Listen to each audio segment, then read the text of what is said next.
All right. Hello, everybody. It's been a bit, but we are on, I think, episode 7. As soon as I said that, I was like, I think it's 7. It's been a while. But we're back in the land of Calanthe, which can be said a variety of ways, because, you know, dialects and stuff. You can whisper it and say Calanthe. Or you can just say Calanthe or Calanthe. I don't know. I've heard it many different ways when I've written it out for folks, and then just like, how do you think that you say that? But it's cool. It's cool. Anyways, excited to dive back into it this week, and we're gonna do a quick recap. Well, quick. I say quick. I think like my definition of quick and other people's definition of quick differ by about 35 minutes, roughly. But there's a lot going on. And one of these days, I'll tell you how I recounted the tale of Pirates of the Caribbean films to Evin. Let's just say that I kept bringing people back to Tortuga way more times than Tortuga was in the film, because it's like, oh, and then this one thing. So anyways, here we are.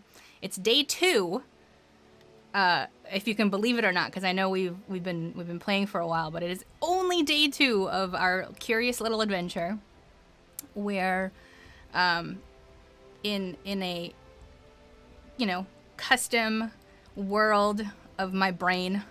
So welcome to my brain, everybody. Please enjoy your stay. And we have our heroes who set out initially to try to do one thing, which was to find the daughter of the ruling elder of a place called Asternia. And even though the ruling elder, claimed that, no, she's totally fine, what are you talking about? There were all these notices that supposedly this man called Charles Tenley put up all over the continents and said that, hey, she's in trouble, we need to go find her, meet me outside of Ballant. There's like 2,000 gold pieces in it for each and every person who helps me find her. So our heroes, for a variety of different reasons, of course, got drawn to go and help. And the way that they all met up was through this inexplicable push, a dream that they all shared, and had this sort of familiarity with one another, meeting at a tavern in Sola, which is the capital of Asternia. There they met this wonderful, noble gentleman, the name of Briffocburn, who was telling everybody who would listen about his adventures in the world. And they all found out that they're actually all on their way to find this supposed Charles Tenley and try to find Howin, the daughter. So they end up in Ballant. A few things take place there. They go to, part of the party goes to the inn in Ballant and find themselves having to help the owner of the inn fight off some thugs, ends up kind of killing all of them, which she hadn't really meant to do, but was also kind of sick of them coming over every week and, you know, trying to demand money from her. So she was kind of like, I've just had it. And then they burned the bodies, which was traumatic for all, but especially Briffic as well, and some other persons in our party. And the other half of the party went to the Church of Light. They found it ransacked, but nothing was really taken.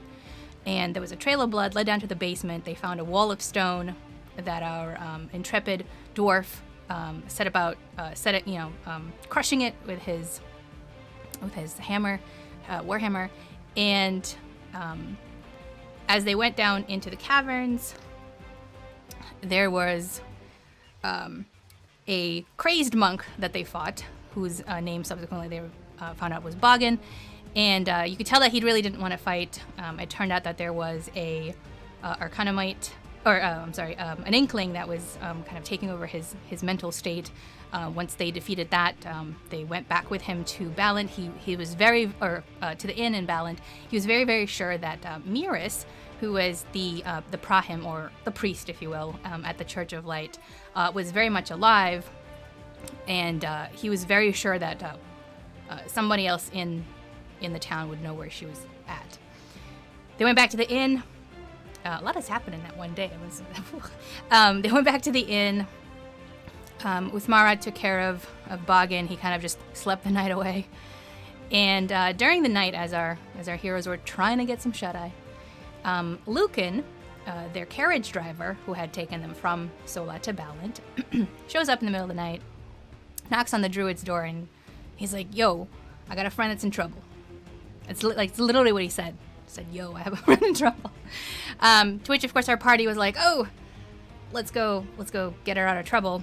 So they went down to the local brothel / other inn, and when they get there, they talk with the proprietress and maybe also spit in her face, and well, not in her face, but like, at her feet, and they claim that, like, "Oh, well, Lucan said that you were in trouble," and she's like, "I don't know anybody by that name." Oh, mystery. Meanwhile, Lucan hightails it out of there because he promised he was going to be there, with the getaway carriage, but he left. And at the inn, our heroes took down Karvak, who was actually the leader of the thugs that have been terrorizing Ballant for weeks now, including the ones that were at Uthmara's inn.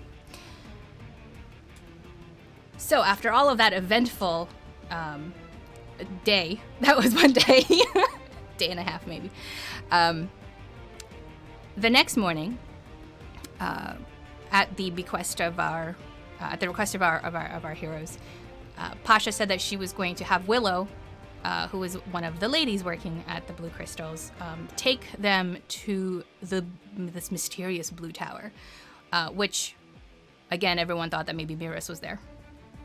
And Willow didn't really want to do it, but she begrudgingly agreed to. So the next morning, everybody gathers up at the Blue Crystals.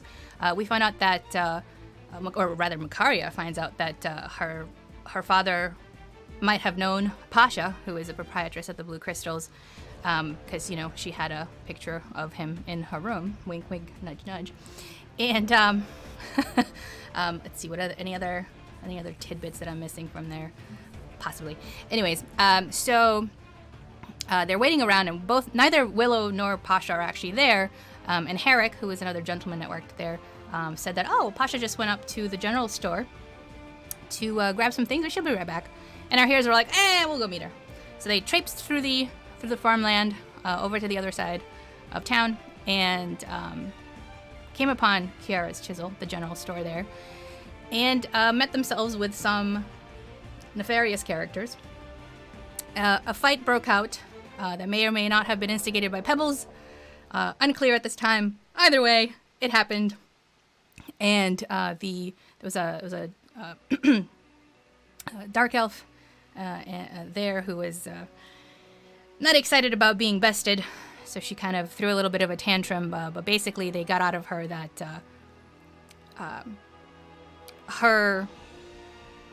that they were looking for Pasha because she had taken something from the Ashwinds, who were a family that was well-to-do in the area and had been sort of a patron of Ballant, if nothing else, definitely a protector, and had since, in the months past, taken away their protection.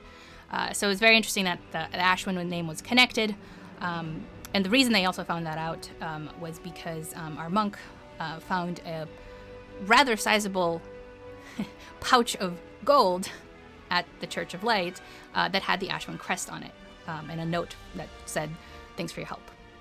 So the plot thickens. Either way, they wound up killing the dark elf before, she was not very cooperative, which did not sit well with some people in our party. And they did let go of the other elf, who seemed to have joined the life of crime, not of his own accord. And again, that also caused a rift between some party members, some who wanted to kill him outright, and some who wanted to let him go. They did wind up getting some of their goodies, which hopefully will serve them well in the future. And they made their way out of the store to try to figure out, okay, where's Pasha? Makaria caught on her scent, or her perfume, rather, outside the store, And as they were kind of traveling away back towards the inn, they actually met up with Pasha. Words were exchanged. Makaria actually found out a little bit more about her father, that there was a connection with Pasha, may or may not have been of the romantic nature. Probably yes. And Pasha said that she was gonna go, make sure that Nora was okay. I do believe our heroes told her about those characters doing the thing. And she was kind of confused as well. She said that she had no knowledge of the Ashwins, like what they thought that she had of theirs, why she would steal it, something like that. But she also said she didn't know Lucan, but Nora said that she knew Lucan. So it was some interesting quandaries, conundrums, and questions that could arise from all of that. Meanwhile, Willow took our team up to the Church of Light, down the basement, through the caverns, and wound up in a crystal cavern where they fought some unsavory ghosts from their pasts. Later, Willow admitted that was some sort of a gatekeeper, that she knew about it, had just, quote, forgotten, unquote, and then revealed that she was actually the woman they've been looking for this whole time. Her name was Howin. She was the Elder's daughter, and she'd been time traveling. Yes, that's right. She'd been time traveling. It was all very confusing for them and her as she tried to recount the story of what's happened. Essentially, her mother had disappeared several years past, and which was not completely, like, her mother used to go on walkabouts. she used to travel the world. She's an elf. She'd lived a long time. She was prone to kind of not quite disappearing, but leaving for years at a time. But this was unusual even for her. And a man showed up to the elder's court and told Barris, the elder, that, Howin's mother was alive and well, but she needed help, and she requested his help. He instead sent Howin, because he couldn't just up and leave Esternia, even though he really, really wanted to go on vacation. And so Howin had this guy explain to her at that point, yes, I have this crystal. It takes us through time. Let's go. And before she could really react to anything, off they went. You might ask, well, why would you trust this random stranger who comes over and says, I know where your mother is, right? Well, it turns out that there was a note that he had from her mother with some intimate details and other things. And so Barris didn't question it at all. And one of the things that was on the note was also this talk about these 5 travelers. And when Howin met them all, she figured these were the people that her mother was probably referring to. However, the crystal that she had, it didn't seem to work the way that the man had thought. They couldn't pinpoint exactly where to travel to time-wise. And so they had been spending the better part of the last few years of their years trying to figure that out. They went back in time about 300 years ago, met with Dragara out in Zaranthans, which is across the sea there, and did all sorts of other things, met with a lot of different people. She didn't tell them, of course, all of her story, but some key elements. And the gist of it was that they were looking for a way to make sure that they could specify at what point in time they would travel to, much less location, because they didn't nail that down either. And in all the hubbub, one might say, where is that man now? Howin doesn't know. He is, for lack of a better term, lost in time. They were separated during a brouhaha. And so she's trying to figure it out, and she knows from her past research, or rather from her research in the past, which is also her past research, that the Blue Tower is connected to all of it, and actually the Church of Light is a secret society of protectors of this Blue Tower. And I think that's about it. We're caught up? Yes? I think we're caught up. So she ends up taking our group to the Blue Tower, where it seems to be shifting in and out of existence. There's a magical barrier that is actually preventing her from entering Howin. And so she's requested that our heroes go inside, try to figure out where is this barrier coming from, take it down, and then go from there. Or if they could find some information housed in the tower that speaks to how to use the time traveling crystal. So hopefully you're all still with me. I haven't lost anybody. Here we go. We're diving in. Any questions from the players? I know that was a lot. I mouthed a lot just now. I'm sorry, were we still playing? Yes. So, I don't think I have any questions. I think we're caught up. All right. So, here we go. Here we are at the Blue Tower. Yes, you also fought some skeletons here, and then dug through some of the items that were on the table. And then found yourselves, or some of you found yourselves in the bottom room, trying to put together the torches. There's 6 torches that are unlit, and our druid was attempting to figure it out, what was actually happening with the torches. As that was happening, Shiala was looking at all the nooks and crannies to try to find some sort of lever, something that could be activated or potentially deactivated, and hasn't found anything successfully. Both Sariel and Makaria were looking through the table and grabbed some items.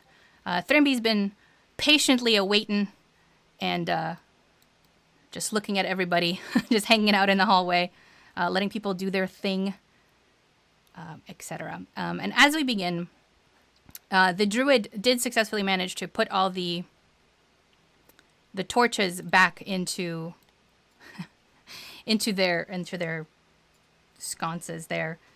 And as everybody was walking around doing their thing, he actually wound up lighting all of them. They became, let's see if this is letting me do it. They all lit up blue,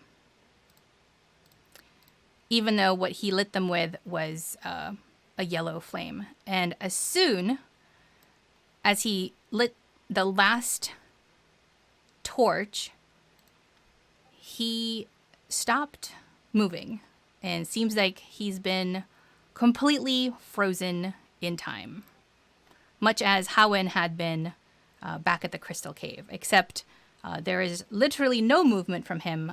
It just looks like he is completely suspended.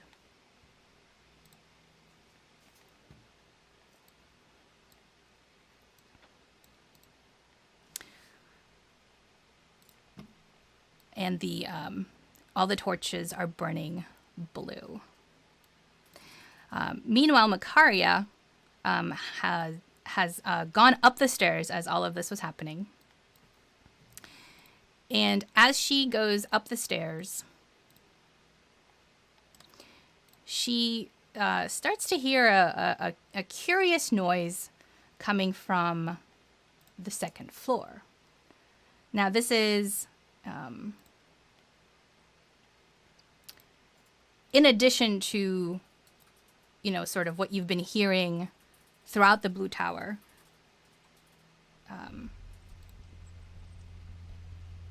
Which, if this loads, you'll actually hear it. There we go. Just sort of this emptiness. It sounds like someone maybe is walking around with some chains. The noises are still kind of coming from everywhere, nowhere in particular at the same time. But as she... as all of this is happening, she hears a slight tingling noise in the upstairs on the second floor. So she goes up the stairs and she sees this portal that appears almost right above her on the top of the stairs, kind of as a doorway has been opened up very close to the ceiling that points downward.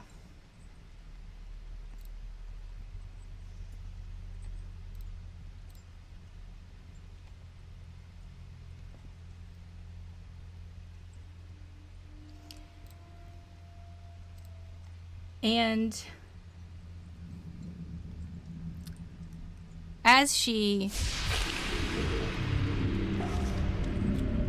heads up the stairs and sees this, she also hears very faintly what sounds like battle noises coming from the gate. And then, almost very, very clearly, a voice yells out, sounds like it's coming from the gate.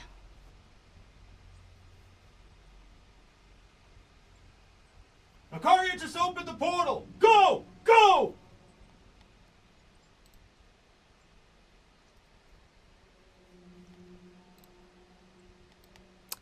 Makaria, do you want to do anything? I am alarmed as a player.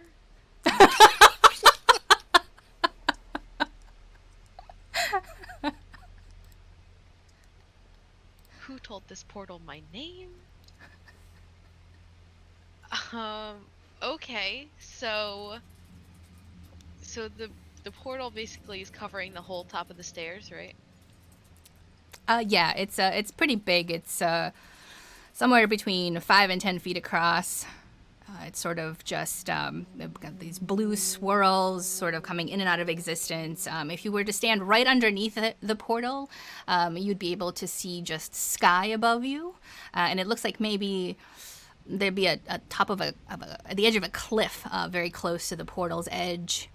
But if you move away from the portal, all around it just appears more like a whole sphere of blue tendrils just kind of snaking in and out of existence. It's very reminiscent to what was happening outside the actual tower that you're in.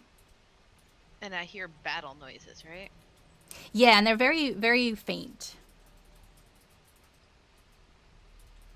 Somebody just yelled my name, dude. All right, well, I look at Nita say in my backpack, and I draw my pointy swords, and I go in the portal. So as you try to go into the portal, it is pretty far above you, but you also get the sense that there is a magical barrier preventing you from trying to enter it or trying to really reach through it the same way that Howen was prevented from entering this tower as well.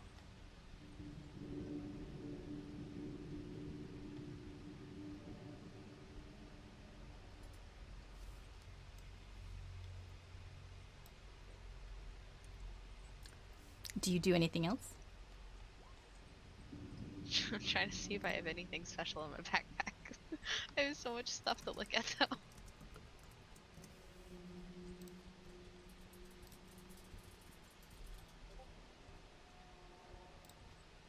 The closest one downstairs is Thrimby, right?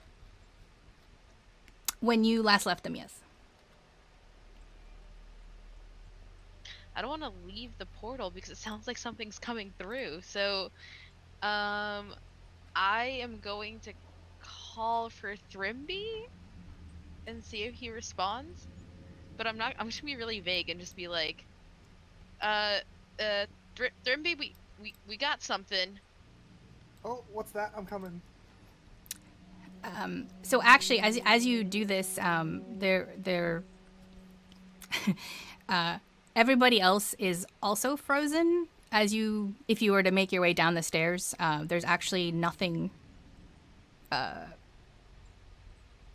anybody right now could help you with. Sorry, Thrimby. I guess I said nothing then. Excellent. I'm all alone. Okay.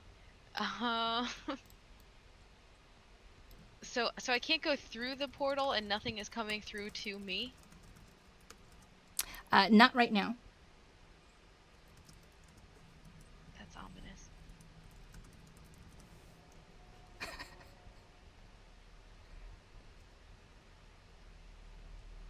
Did you head downstairs to see if Like, anybody I was guess I would moving? have had to see that like they're frozen. Yes. Okay. What do you do at that point? Get mad at Callum for touching things that he doesn't know what they are. I guess I kind of first I wander room from room to make sure that like everyone is frozen. And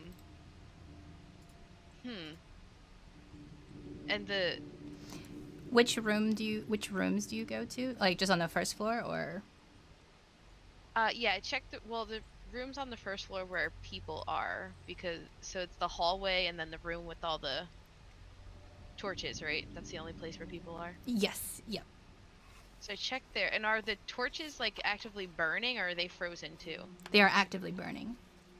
I'm gonna take a torch. Can I take one? 1 second. I'm just gonna switch over to magic. Okay.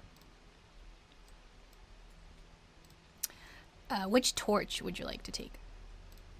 Oh jeez, there's gonna be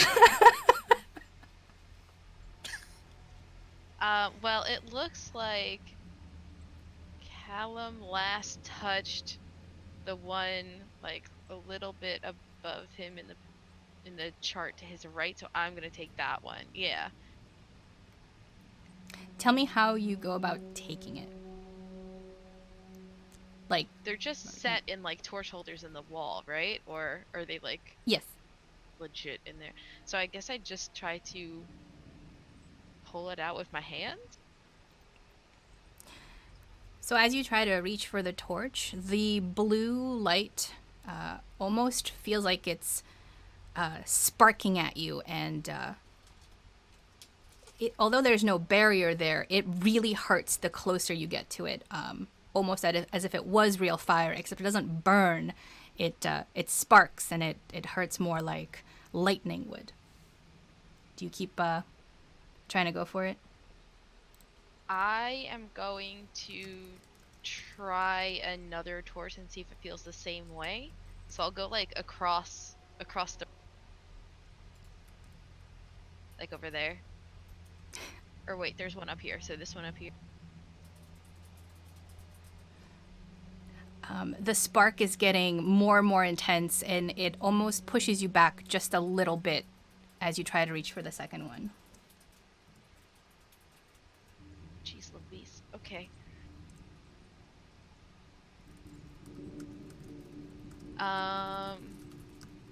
Does Thrimby have his hammer? Like on his back? Like, would I be able to take it from him, or is it like stuck to him because everything's frozen? Thrimby, how are you currently? What is the status of your warhammer currently? Where your hammer at, Thrimby? I probably hold it in my hand and rest it on my shoulder.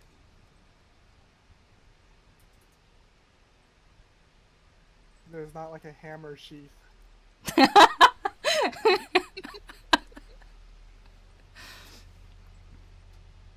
Okay, so that's how he's got his warhammer. What do you want to do, Makaria, as you approach it? I guess I go like behind him because it's resting on his shoulder, and I grab it and try to like pull it out of his cold dead hand. He's not dead. For all intents and purposes, he is right now. He ain't helping me. So as you try to reach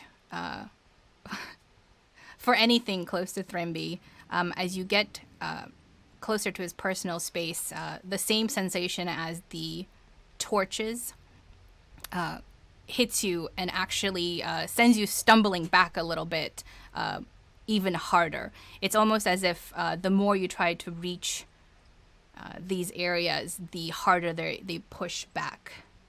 And as you do this third try, you hear the same voice as before. Watch out! They're surrounding us!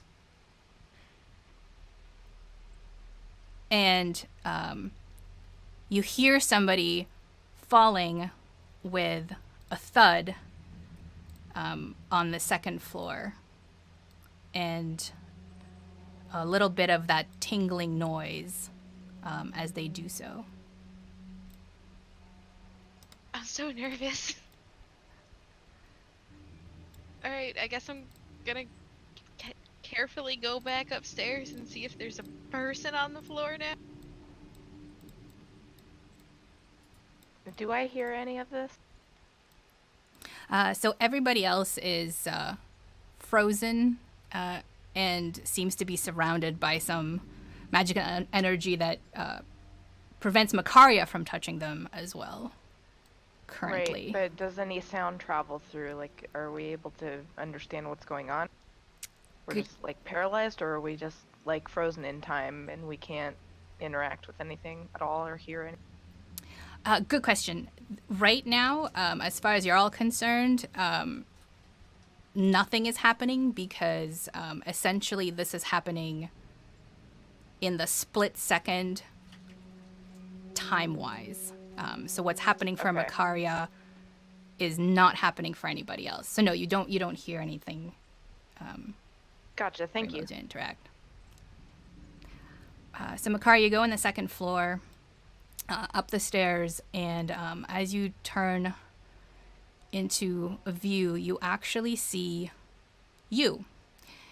It is appears to be a very bloody version of you. One of your horns is actually, looks like it was broken off, maybe singed off.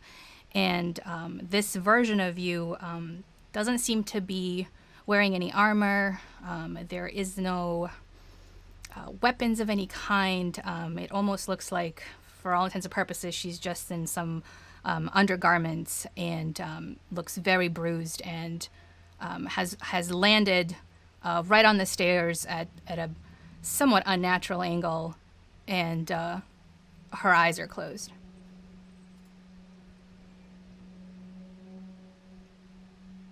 Oof. Okay. Can I tell if she's breathing?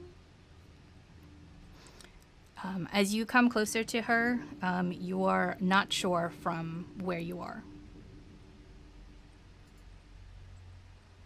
Would you like to get closer and... Yeah, I'm gonna get closer.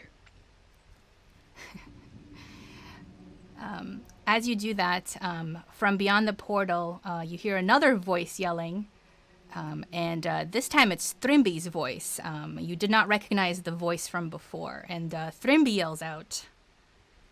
Well, guess that's how it ends. And to which you hear Callum's voice also yell out, "I've survived worse than this. We're not dead yet."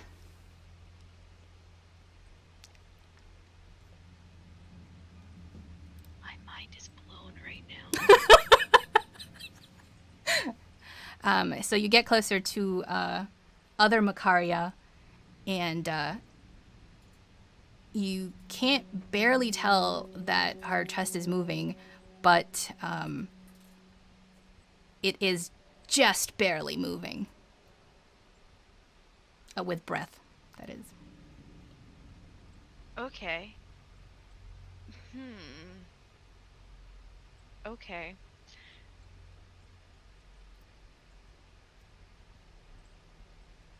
Is she armed? She's not.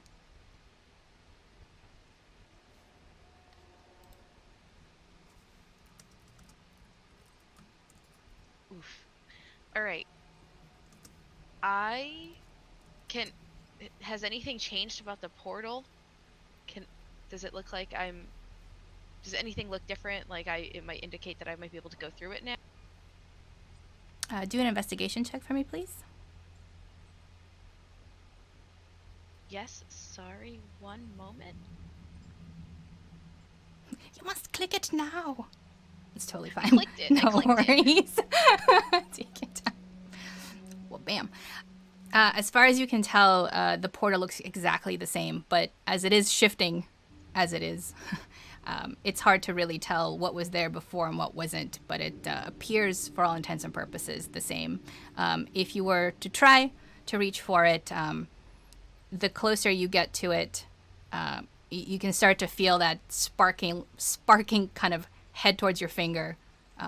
So you're pretty sure that if you get any closer, it'll probably send you down the stairs.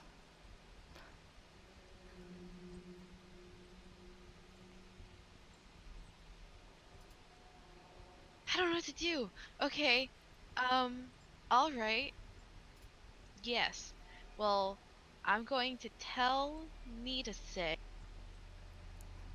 to wait here and run if she wakes up. And then I'm gonna try to figure out a way to get into the port. What if I don't want to do that at all. Oh god, I don't want to do that at all.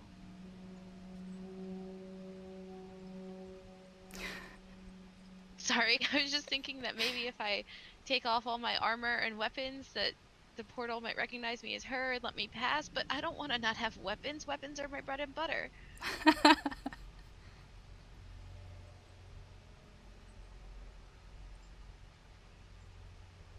Okay, I'm gonna try it okay, I'm gonna take off my armor and my weapons and see if the portal still tries to electrocute me to death.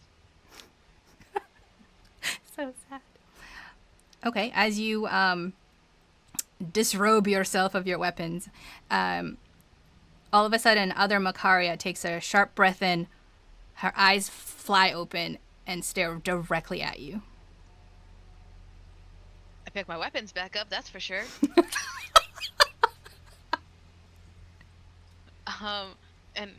And I look at Nita say to make sure that she's safe down there, and then I look back and I say, "Who the hell are you?" Other Makaria looks at you, and she's trying to speak, but it looks like she can't get her voice to really travel. But you can tell she's trying to tell you something.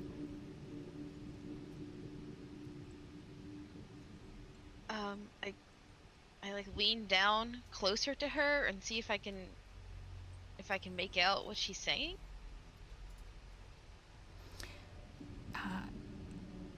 As you lean in closer, you can clearly, distinctly hear her say, "You can't trust her." And then the portal fizzles out of existence, as does other Makaria. And as the portal does that, you can start hearing people downstairs move around again. Okay, I put my armor back on. And I pick Nita say up and I go back downstairs.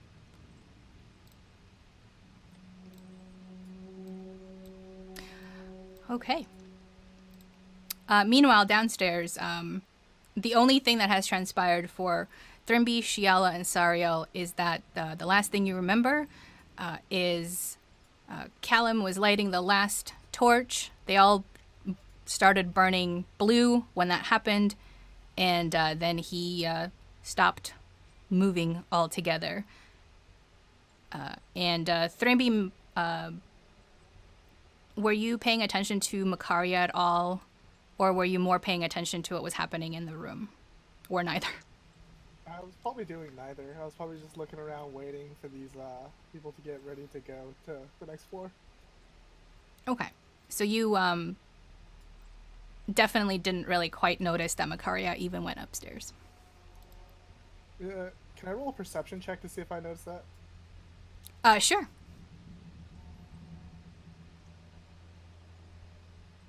I feel like something's different, but can't put my finger on it. I like it.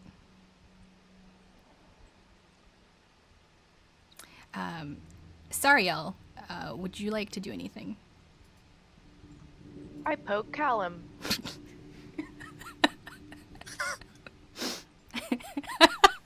I love it. as you try to poke him, your hand winds up actually just traveling right through him, and if you stop yourself before it goes too far, you feel a little bit of a tingling sensation in your hand or your fingertips, much akin to the way it felt when you all went through the entrance to the Blue Tower. Guys, Callum's trapped in some sort of time barrier weirdness stuff, and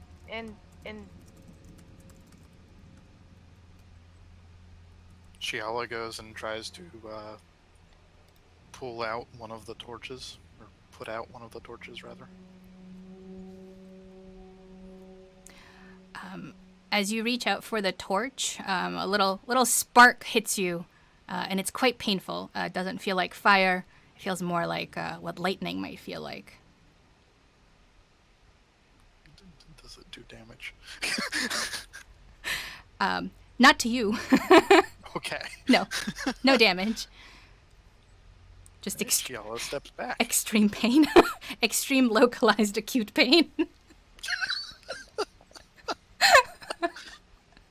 Enough to You deter, got an but not enough to ouchie. damage. Ouchie. well, it looks like we can't help him, huh? What are we supposed to do then? I don't know. Yo, Thrimby, what do you think? This is one weird tower. Just leave him there then? Can we move him? No, we try can't touch to- him. Try poking him with your weapon. I think the weapon's for killing people. It's magic. The real question is, should we stand guard here and wait for him to thaw, or will he thaw, or should we just go on without him and maybe find a way to free him later? I I feel don't like like this. leaving him behind, but I don't know that we have many options. I feel like there's no danger in this room right now that we can tell, and he's stuck, and we're not. And I think there's no way to free him from this room. So we should probably move forward and try to find. Yeah, we may have to go forward just to find the way to get him free. Probably as good a bet as any.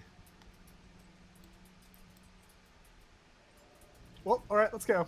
And Thurby starts moving towards the stairs.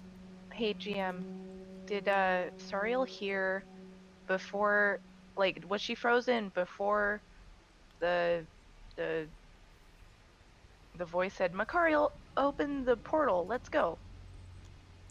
Yeah, so essentially what's happened, just from a game mechanic sort of thing, is that when the portal opened, everybody else kind of got, quote, stuck in time. Gotcha. And Makaria was the only one that could move freely. If Makaria were to reflect upon it a little bit, she might understand that it sounded like that other voice said that she opened the portal. So it's possible that the person opening a portal of whatever kind that was may also be the only one who is not, quote, stuck in time, unquote. If one were to ask her about it, but she hasn't shared any of that information with anyone. But just outside of, like, as the GM, that is how these portals are. Alrighty. All right, so you're all heading upstairs. Hey Yes. Makaria, did you find anything up there? Nothing worth mentioning. She's just not gonna tell any of us. Would you believe you if you...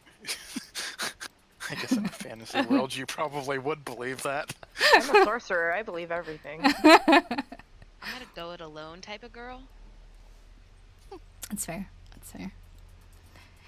as you all come upstairs and you go down the hallway, you all start to hear a noise. Sounds like someone's just wheezing very heavily, coming from the bigger room. Do you want to approach cautiously, or do you want to just kind of turn the corner and see what's there? Which way is the bigger room? Oh, to the right. So you're as you go up the tower, at least from the outside, it looked like you're the inside should essentially be what am I trying to say? It looks like the interior is the same on the second floor as it is on the first floor. Okay. Can I listen and see if I can tell what it is that is beyond the door? Yes, can you do a perception check, please? Yes, I can.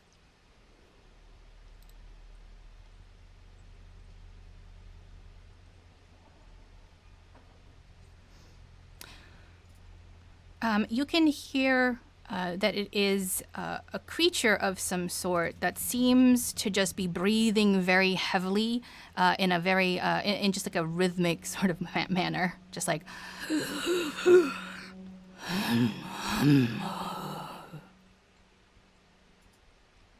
Guys, I think it's sleeping. It's got some breathing issues. Ruby is A-okay with just walking into that room, but Me dwarves too. are slow, so if you want to like stealth it or something, do some shenanigans. It's stealth. That could work too. Would anybody like to do I any... guess Ruby just walks into the room. I'm just gonna go. I was gonna go ahead and do stealth. Can Shiala and I roll stealth and kind of stay behind the wall?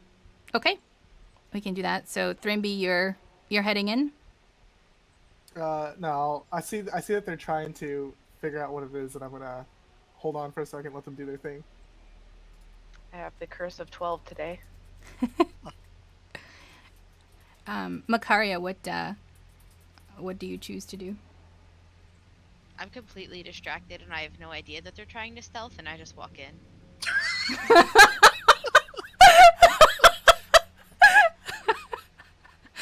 Okay, so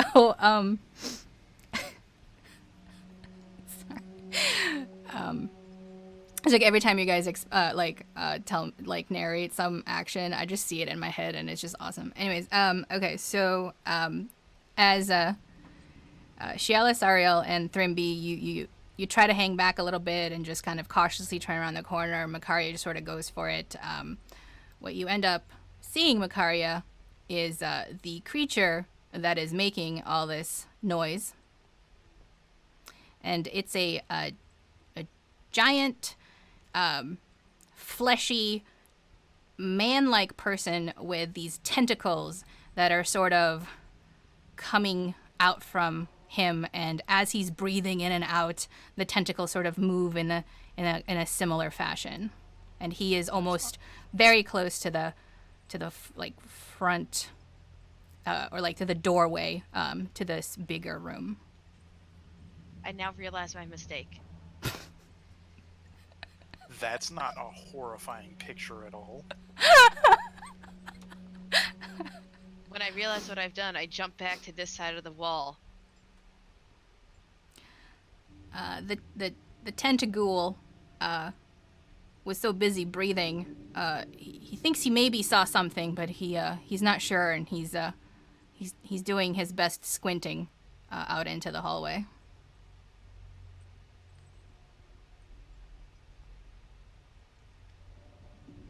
And as you all are kind of close to the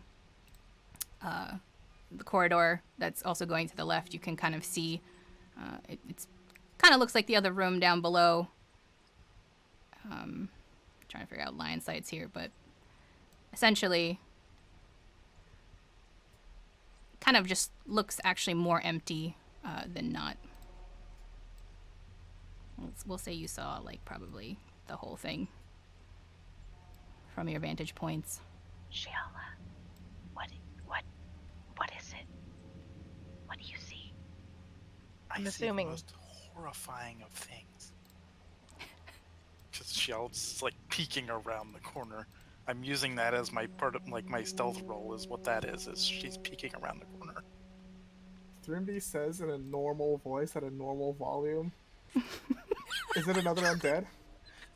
Jesus Christ. Makaria Shell has her just back whisper, leaning up I against don't the wall. know. It What do has you a mean lot you of don't know? it has a lot of tentacles. Do you see like a skull or something, like bones? That tells you it's undead.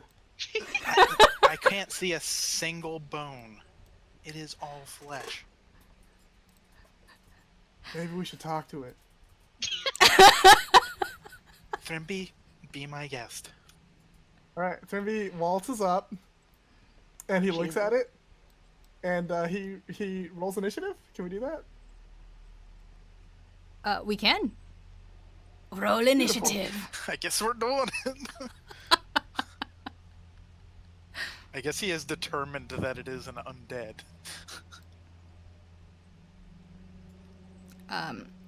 By a passive perception check from Thrimby, as soon as he comes into view of it, he does in fact know that it is undead. Alright. Oh, it's on like Donkey Kong then. Throw pills at this guy? Let's do it. Wow, the initiative is going with our roleplay here a bit. RNG. Thank you for favoring us today. Now see if I can get these spells off. Question. We didn't do a long rest before this, right? Correct. Alright. I don't think we did any kind of rest. Mhm. I have like 2 fucking spells, guys. I have 3, but they're good ones. Flesh tears, we're fine. Alright. Is that everyone? We're starting? Is Nita say want to participate or nay? Passive participation. She's just watching. Passive. Nice. She's a voyeur. Ew. Lols. Alright, is it my turn? It is. Okay. I cast my spiritual weapon. And also I start screaming, Iron Brand!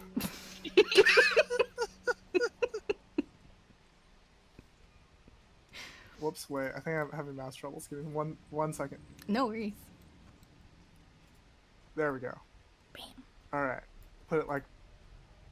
is that guy on 9 tiles, or is this a valid place to put my boomerang? It is very valid. Yeah, he is large, so he would normally take up 4 tiles, 10 by 10. But he is sort of just free floating over there. Ooh, like a Baron Harkonnen. Indeed. Yeah, I'm gonna cast my spiritual weapon. 22. 22. Assume that's a hit. That's a hit. Alright, 4 force damage. That was my bonus action, and I'm gonna run up and am I adjacent here or here? You are adjacent. Oops. Oh, wait, right there. Oops, I think I just made him smaller. All right. There we go. I'm gonna run up and give him a whack with Camwo's might, and I'm screaming at the top of my lungs, Iron Brand!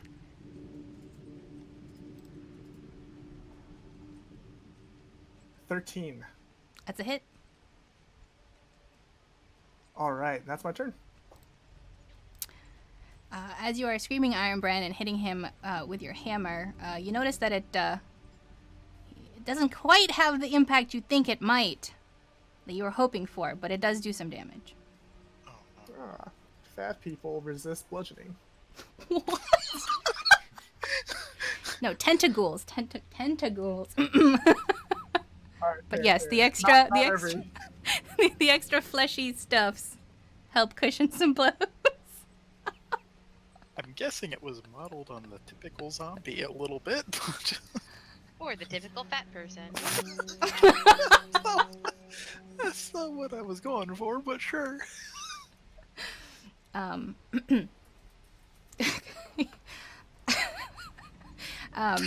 Thrimby, as you got closer to it too as well, you did notice that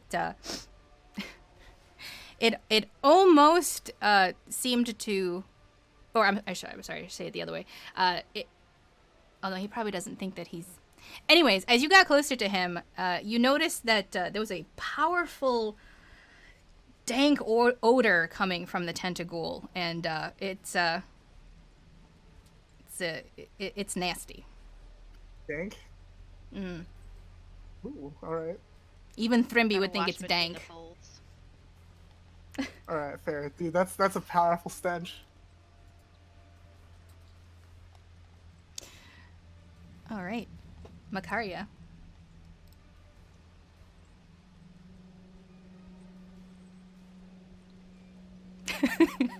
Stealth is in. I like it. Is this in shot range? Where can I hit this thing?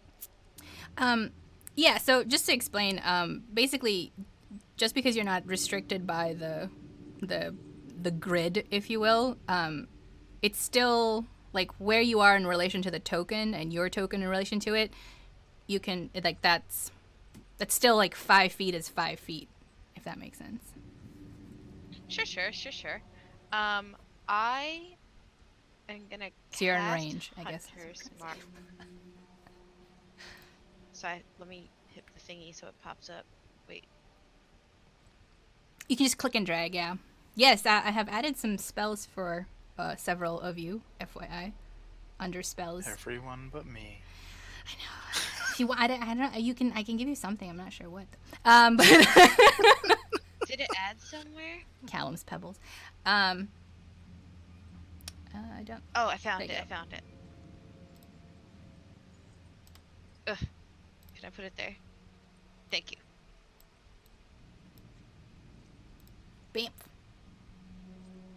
Alright. Throwing a Mark net my tattoo at it. spell.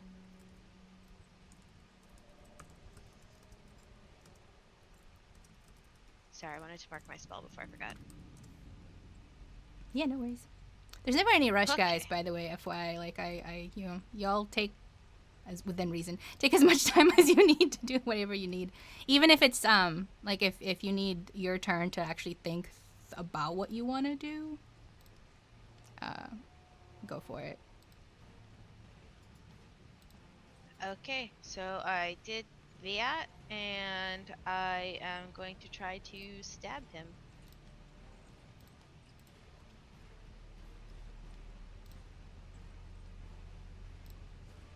That hits. Okay, so I get this damage plus... He's already been damaged, right? Yes. So I get Colossus.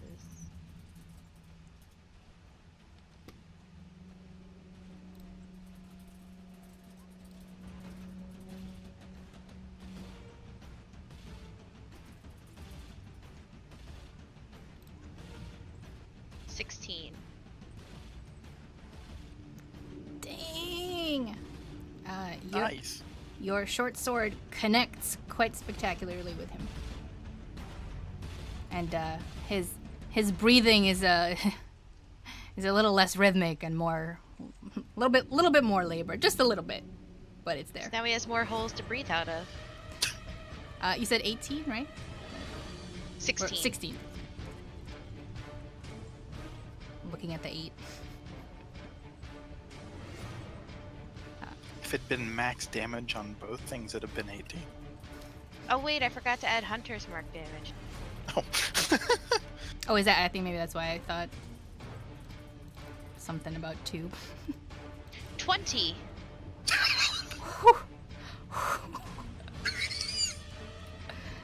It's super extra connects, and you even draw a little bit of. Is that brown blood? Maybe.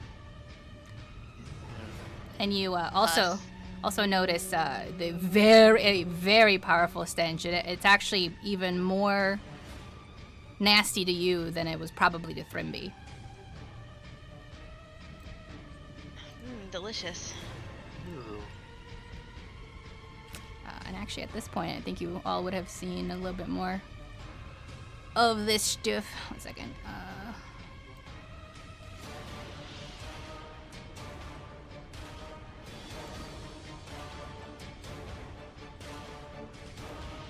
You also don't really hear anything else in this room.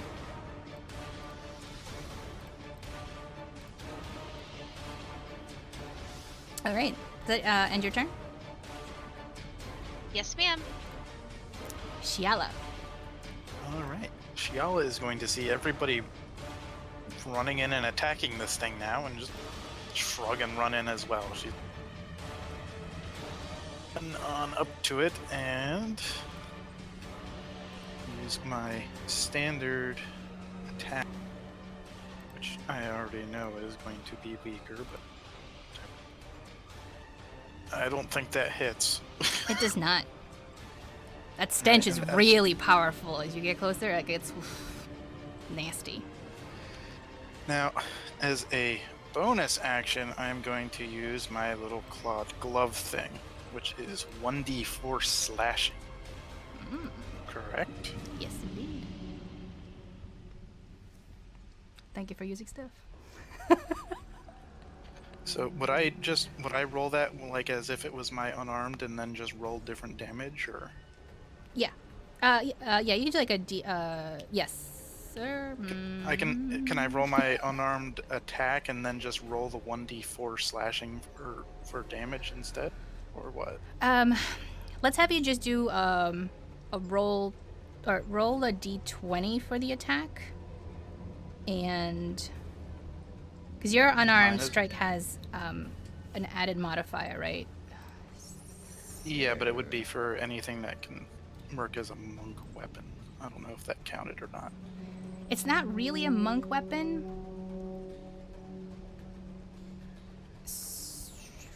But for, let's just say for ease sake, do the unarmed strike attack and then roll a d4 for the damage. Alright. Just do that. Make it easy. That hits. Alright.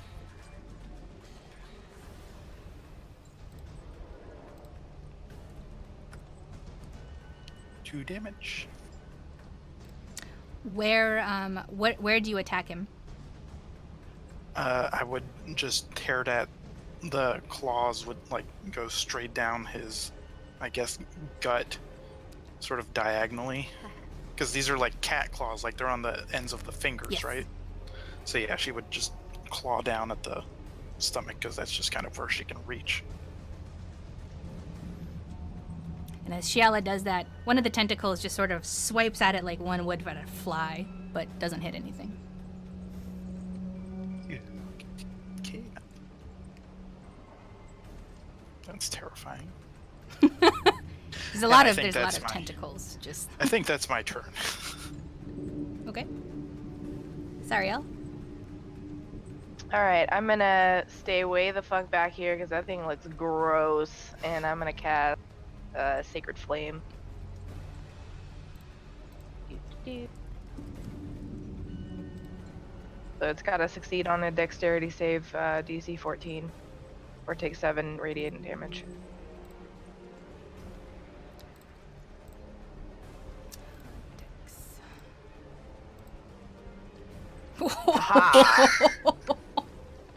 That That's a crit ghoul fail. never saw it coming. Does anything else extra happen, or it just the crit failed? Or is that said even a it's- crit fail? That's like less than a crit fail. You said it's radiant damage, right? Let's see. Flame-like radiance descends upon the tentacle, and it not only does the regular damage, but one of its tentacles just falls right off of it, and it howls in pain. Nice.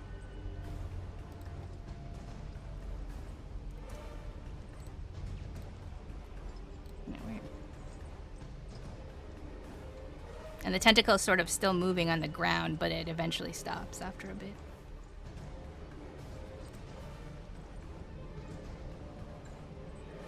Does that end your turn? I'm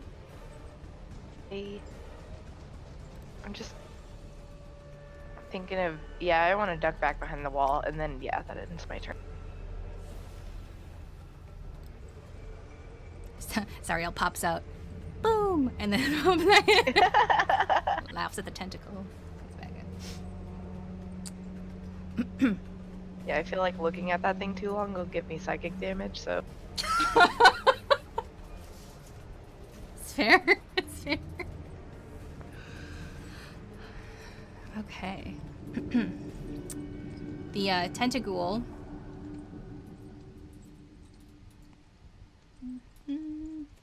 is going to use its largest tentacle, which appears to probably come out of his shoulder area, and it attacks the first person that came to it, which is Thurmby, and it will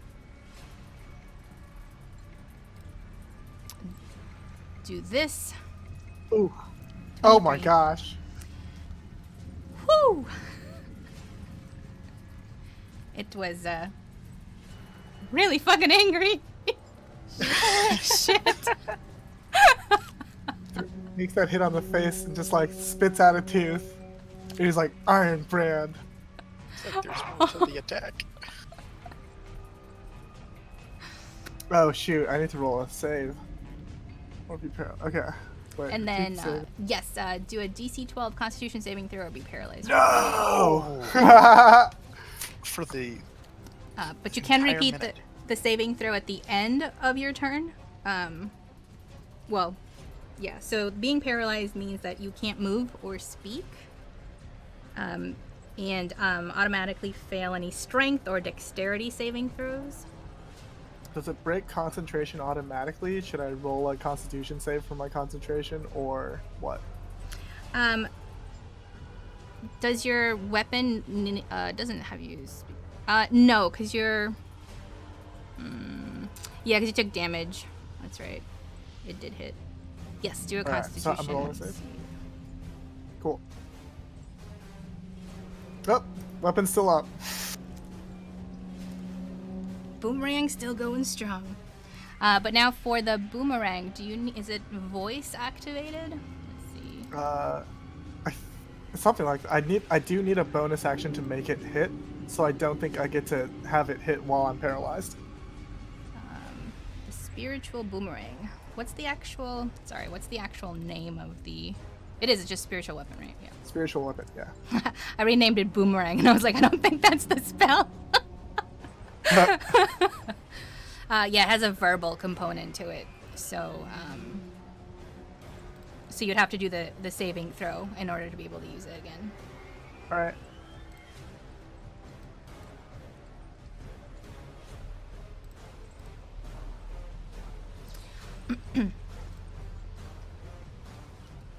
All right.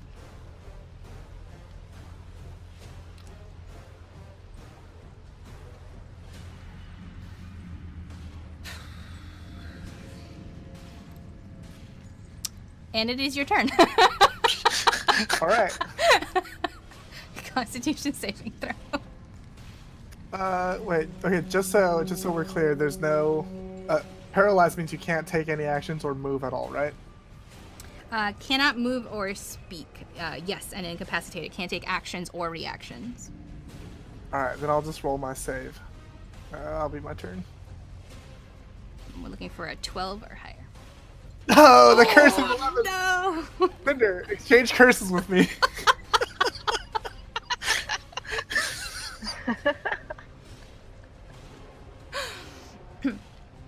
Yep, that's my turn. Makaria, you are up. I'm up. Okay, I don't need to cast any spells now. Okay. So I'm gonna poke him.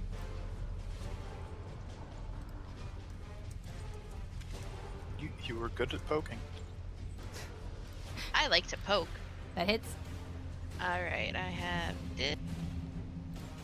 And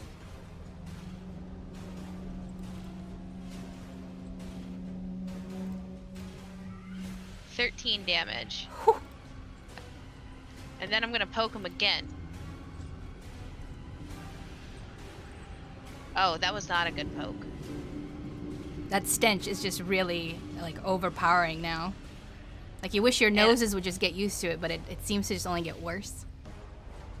Well, we keep opening them up in different places. I'm gonna use my movement to go over here. And then I'll end my turn. So if you do move, he will have an attack of opportunity. Do you still want to move? Oh yeah, I forgot about that. I was so scared for me to say.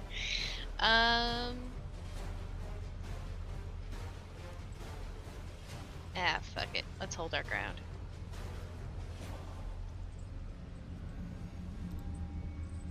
Can I, like, send Nidasei away? Can I do that? Send her away. I'm afraid if I get paralyzed that, like, she's gonna get hit. Maybe roll initiative for her. Because she's still there, and you can just say that she doesn't take any action or participate, but then you can make her run away or something on her. I think that might be acceptable. Just throwing an idea out there, Tatiana, sorry. Yeah, no, I like that idea. That way she also has her own kind of, quote, free will, unquote, that Makaria has bestowed upon her.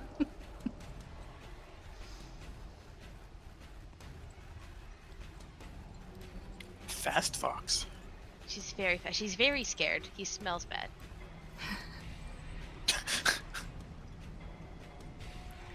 I would maybe venture a guess that her olfactory senses are not in there, but she's good. She's like, what's the big deal, everybody?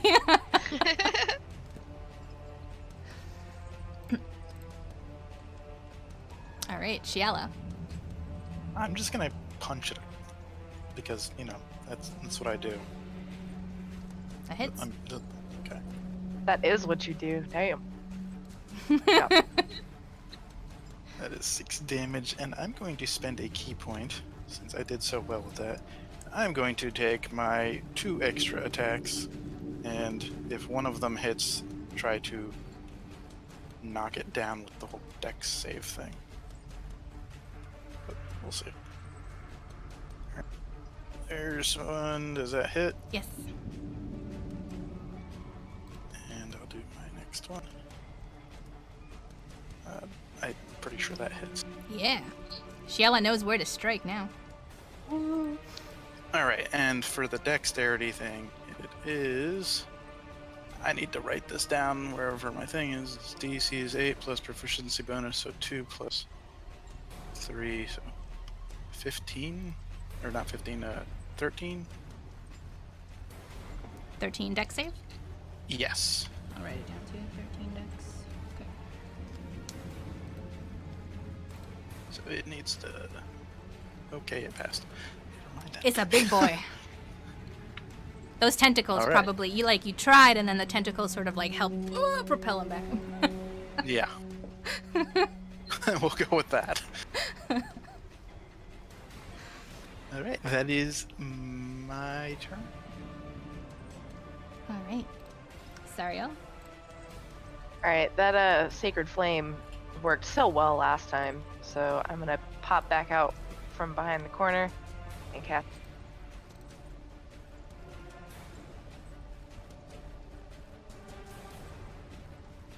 Alright, DC 14 save or take 5 damage.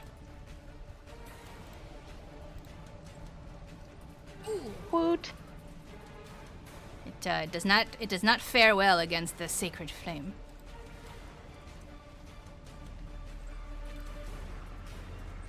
Alright, so then I pop back behind the wall and that's my turn. Sorry I can't do much, guys. My other spells, like, I'm saving my spell slots for if you die. The tentaghoul lets out a large and very potent burp,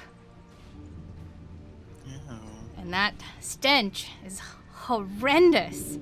It's like the insides of himself had just opened up, and just rotting flesh and blood has just kind of like been accumulating inside of its stomach, and now all that smell just comes right out. And any creature within 10 feet has to succeed on a DC 12 Constitution saving throw, or be poisoned until the start of the next turn. And on a successful saving throw, you are immune to his burps, because at that point, your olfactory bulbs have just died for temporary. I knew that was gonna happen. Oh, sweet immunity. I love gross smells. Makaria has been hanging around Thrimby, so she's kind of getting a little more used to it. So what does poisoned mean? So for poisoned, you have disadvantage on attack rolls and ability checks. Alright.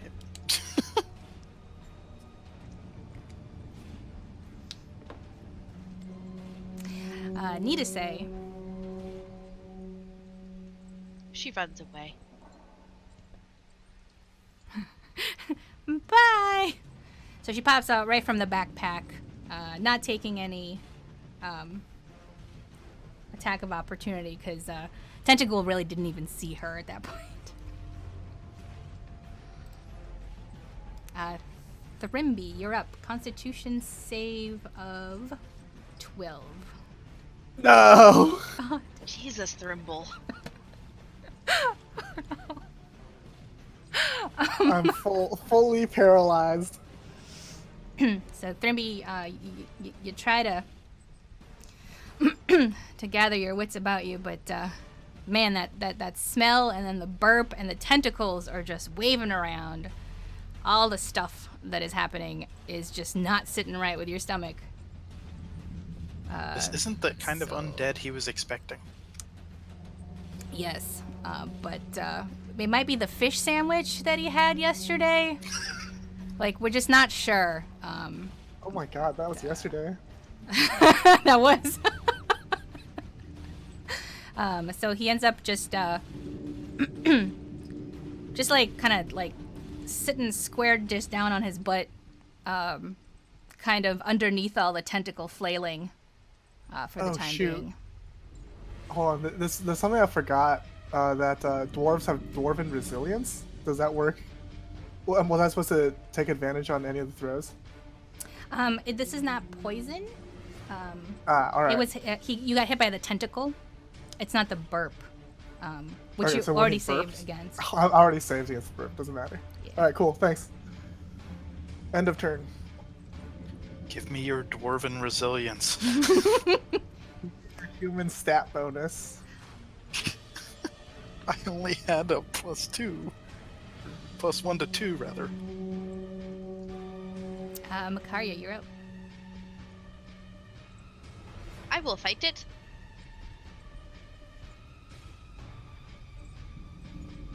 Da da da da. That hits.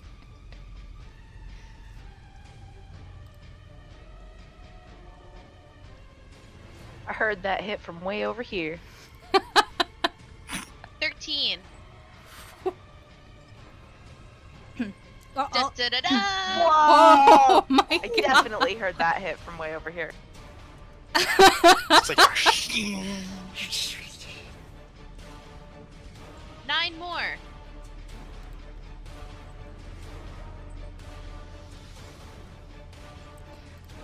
As you sink your swords into this tentacle, you've pretty much just like carved some nice holes all up in him, and his tentacles are just sort of actually now trying to hold itself, like the flesh up, but he's looking like in really bad shape. And do you have your hunter's mark stuff on there too? Yep, I used Hunter's Mark on both, and I used Colossus on the first. I reckon.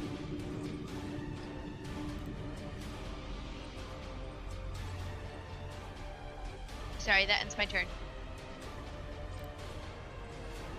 All right, Shiala. I guess Shiala is going to punch, and with disadvantage this time. It's a miss. Oh, that's a crit fail, isn't it? Yes. So Shiala goes to punch, and It goes into one of the holes. it does. It does. So You are when, welcome. when the hand comes out, you got a little bit of tentagool on you. Ugh. Shiala pulls her hands out, grimaces, and then punches with her other one. And probably also misses that. Yes, it does. She's just so disgusted by the stuff that's on her hand. Which hand would you like the stuff to be on? The one with the glove or with the one without the glove? It would be her left hand, I think, which would I don't remember which hand the glove.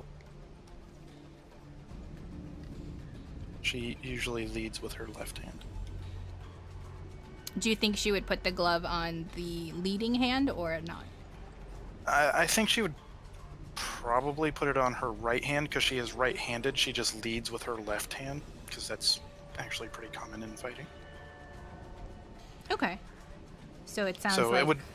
it would be gooey all over her left hand, her main hand, or her main punching hand, or starting punching hand. So the glove is fine. The glove is fine. Shiala is not so much. No. She's kind of wishing it had been her other hand. Okay. Sariel? 1 second, sorry, I had to clip that. Goes right into the gooey glad.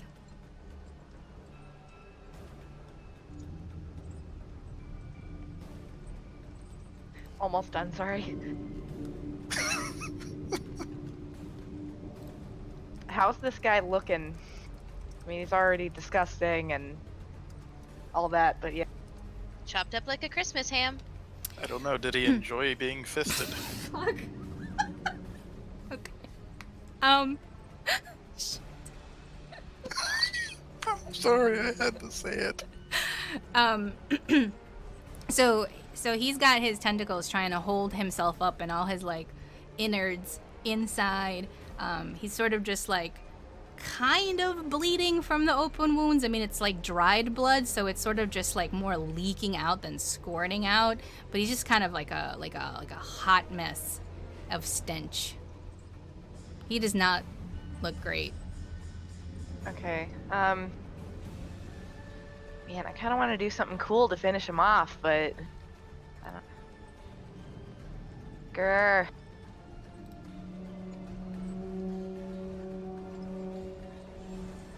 I have... I want him to stop hurting my friends. I'm gonna be smart and save my spells. It sucks, but okay, I'm just gonna cast Sacred Flame again. Hey, if it works, right? Alright, DC 14 save or 7 damage. Ooh. Yes! Man, you keep hitting with that thing. Woo! I dug back behind the corner. Where are these low dex rolls when I'm trying to do my things? Well, radiant against the undead. Like, that makes sense. I haven't managed to knock down a single thing yet. So as you do the Sacred Flame, pretty much all the tentacles have just given up trying to hold it together because there's not much there left to hold on. He's kind of hunched over, slouching like he's almost about to sit down and have tea with Thrimby. He's not looking so good.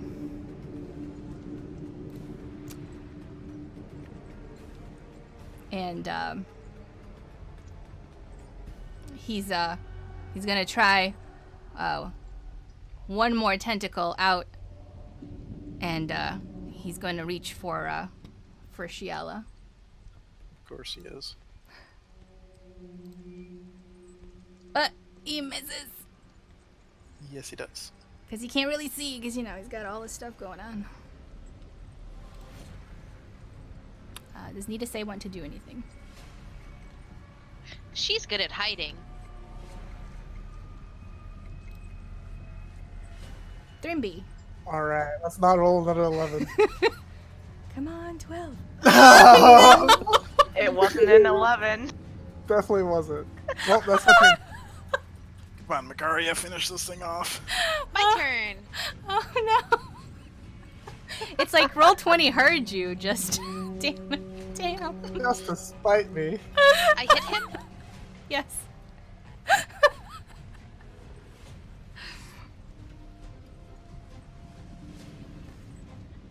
12.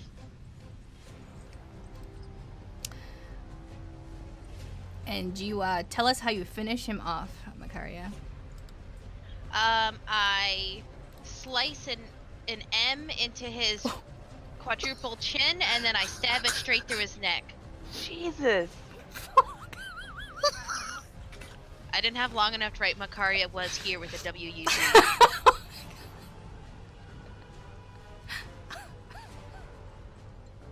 Yeah, you need a rapier to do that kind of fanning stuff. herself off right now.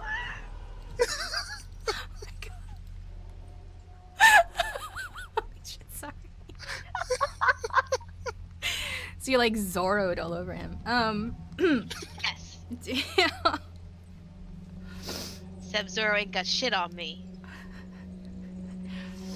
And as you do that, the tentacle just sort of crumbles to the ground, tentacles everywhere. And eventually Thrimby does get out of his paralyzing and is able to move again as well.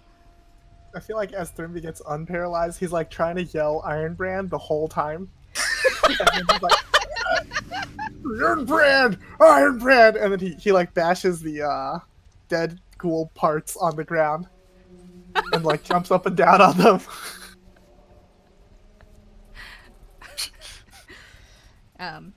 Little bit of the goo gets on you, on your shoes there, just a little bit. I've had goo on my shoes before. As you do that.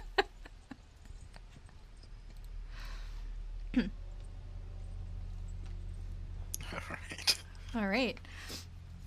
So Shiala is it's going all to set. quickly pull out her, I don't know if she has a, I don't guess she has a blanket. She's gonna try and find something to wipe her hand off on. What do you have in your backpack? I have 10 darts, a small knife. Just peel my skin off. You've got I that have a map. that cloak of yours as well. I'm not gonna put it on the things I'm wearing. You can wipe it on the Thoughtful Thug's poem. I'm gonna pull out my water skin and just pour water on my hand to wash it off. The water is mostly takes everything off, but the stench sort of you can still sniff it on your hand a little bit. I'm just going to avoid sniffing my hand. I can sniff it. I'm immune. Oh, yeah.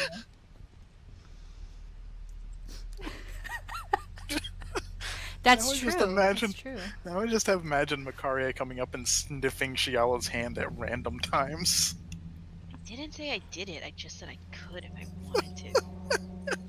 Thrimby's like, oh, you Such- missed a spot over there. And he's like, such he power. reaches out with his like disgusting hand to like try to like brush it off. Oh Like- no. Like Thrimby disgusting or more of this thing disgusting? I feel like we were all pretty much slathered in it, aren't we? Or at least I am, because I was jumping up and down on it. Your shoes are for sure. Yeah. They may have been some splatter depending on how heartedly you have wanting to have been jumping in it. There might be some splatter on your pants. Like a This kid has in a been rain English, puddle. I'll be honest. Wholeheartedly. Shiala very much pulls her hand away and is like, no, I'm okay. Thrimby shrugs.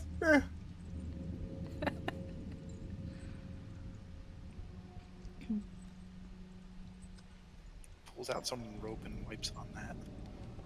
It's the closest thing to cloth that I have that I'm not wearing. Once you defeat the the smelly tentacle, a quick look around the room shows that there's nothing else in the room. It looks almost exactly identical to the one downstairs. below it, but there is nothing else in this room. Just the blue glow of all the crystals from all the walls.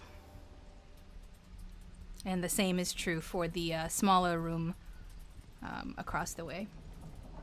Does the tentacle have any, like, pouches or anything on its person? Or is it just a big old messy, nasty fucking glob of flesh? The latter. There is Okay. just a naked, really large, fleshy humanoid undead creature with a bunch of tentacles coming from all sides. Totally nude. Totally new. Please tell me it lacks any sort of gender identifying parts. Let's just say there's tentacles coming out from a variety of places.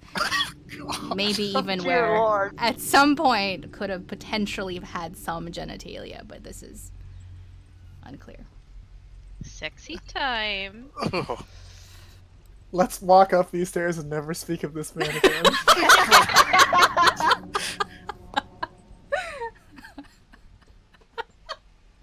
Oh my. And is that the order that you're going upstairs in? I feel like Thrimby should be forward now, right? Yeah. like, I'm sorry, it'll just like drop all the way back. I was trying to be first, but y'all keep moving up. Moving Surging on up. forward. Moving on up. All right. Before we head over to the next level, let's take a quick break. I know that we had a pretty lengthy recap as well. And we'll continue with this after these advertisements from Tentagools or Us. No, I'm just kidding. Buy one to protect your castle today. I want advertisements aimed at tentacles. Yeah, what products do we sell them? What do they want? What do they feel like they need? Lotion. I was gonna say moisturizer. All right, so we'll be back momentarily. Stay tuned. All right, we are back. Thank you for hanging out, everybody. Hopefully everyone had a chance to hydrate, caffeinate, or drink water. I guess that's part of the hydration. And masticate. Ooh, I like that. I'm gonna use that. It's nice. Thank you. I'm gonna steal it. Take it. Run it. Run away with it. Okay, so we last left off after a smelly fight with the tentagool. Our heroes are heading upstairs to the next level. Moving on up. Moving on up. Sorry, I'll bring it up the rear. And as you head up to the next level, you see a familiar layout, just mirrored from where you just were. Looks like a long corridor that leads to another flight of stairs and rooms to the left and right. And they must have not paid a very good architect for this place.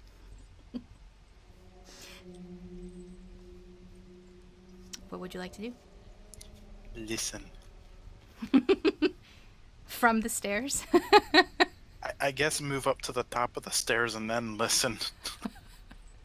To see if we hear anything like we did the last time.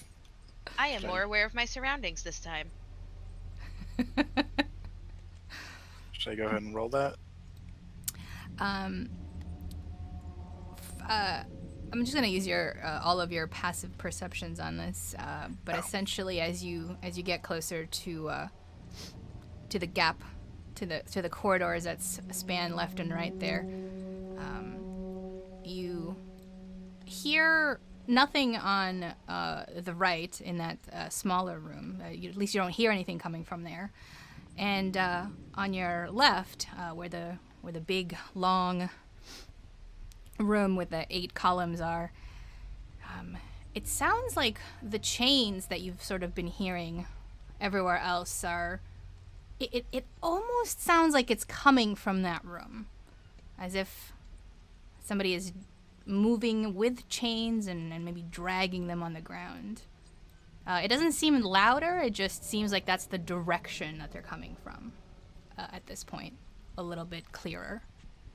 Sounds like somebody's looking for Ebenezer Scrooge. I got that reference, but I didn't laugh. That's so mean. It's alright, I laughed for everybody. He's just acknowledging that he actually got a reference to something in like popular culture. It happens very rarely. Ebenezer Scrooge I got is popular? that, Dickens. It's more like historical culture at this point. I peeked my head around. All right. What you see is again the middle of the room is empty as it was before. No tables or knickknacks of any kind. But all the way at the end, you happen to see what you believe is the source of the noise, which is a large spirit. Well, a very tall spirit, I should say, not large. That seems to be tethered to the ground with actual, very real chains, and it's pretty far down the room, almost where the giant, really giant hall-like structure is adjoining the other smaller room on the other side of it. And beyond the spirit, you see one of those green little skeletons that you fought on the first floor.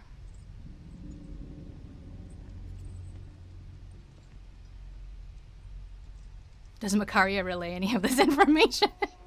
I turn to Thrimby and I say skeleton first, and then I just walk in. Oh, I go in after her. At this venture, you both maybe have a passing thought that they're definitely far away enough that they didn't recognize that you are here. So you could. It's just a passing thought, mind you. But you could sneak by, should you want to.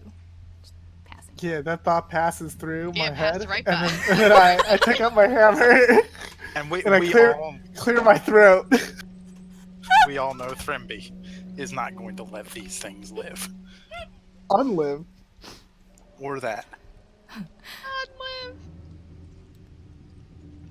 All right, so Makaria heads in first. Is that what I'm seeing? Thrimby is following while clearing his throat. Yeah, doing some vocal exercises. Shiala, Sariel.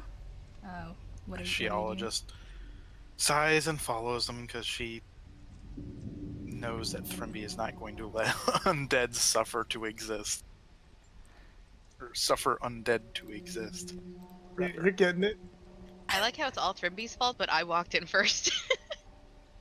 Yeah, but you could be convinced he could not. Well, you might be able to be convinced he could not. I follow my friends.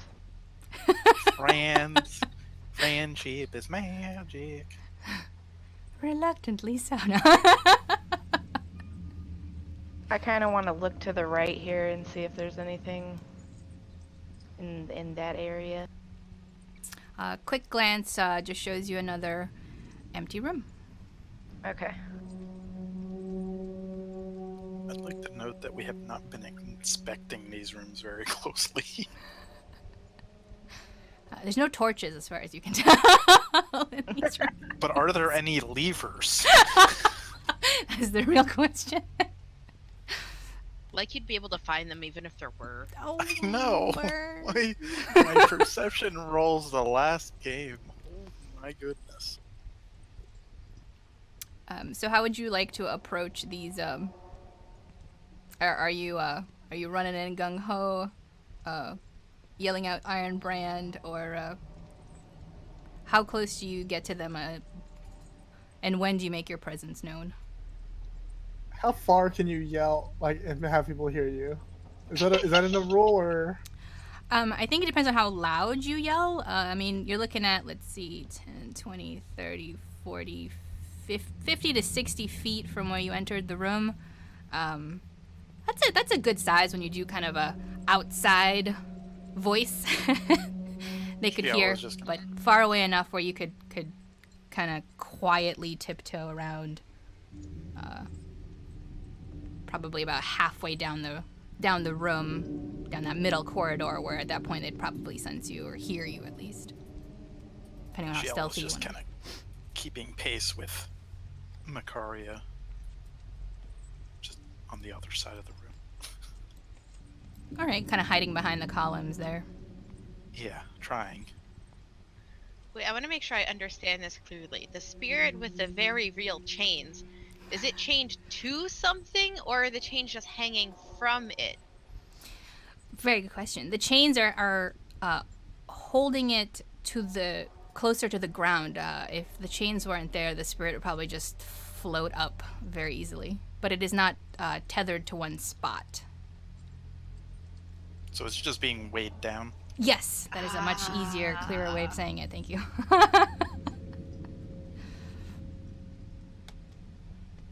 Huh. Trimble, disregard what I said. I can.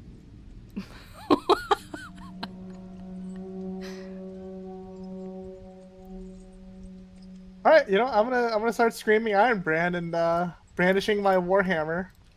Gotta start the war And cry. let's roll some initiative. Rolling initiative.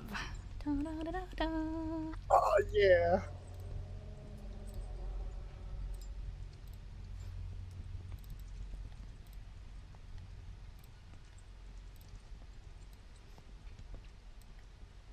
What's your health at, Thrimby? 25. Okay. What about the rest of you? 25. I'm golden. Okay. We don't I'm need no only, like- healer. We good. I'm only like 6 below my maximum, so don't worry about it. Yeah, I'm full. I still have heals for myself if I need it.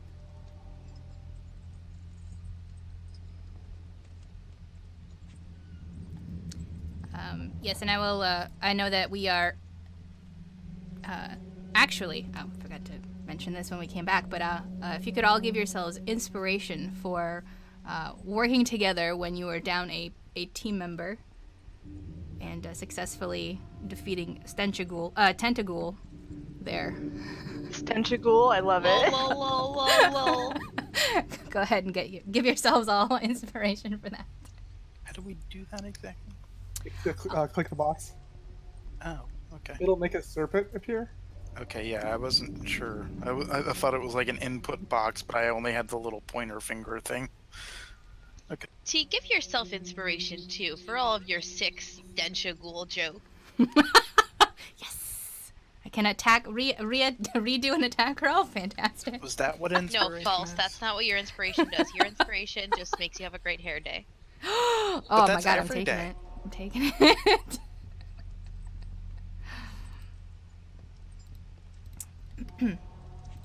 All right. And okay. Did I? Nope. Skeleton, get on them. Get on them, man. Get on. But bam. All right.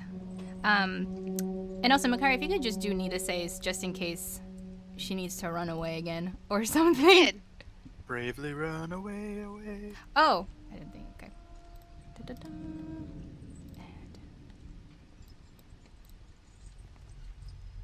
Sorry, I didn't see the token. Do-do-do-do. 16. There we go. I was very proud of myself for remembering. Do you both have the same initiative? Wait. Nah, I have 3.14, and Nita say has 6.15. Oh, what the hell did you do, Roll 20? What did you do? I crit failed my initiative.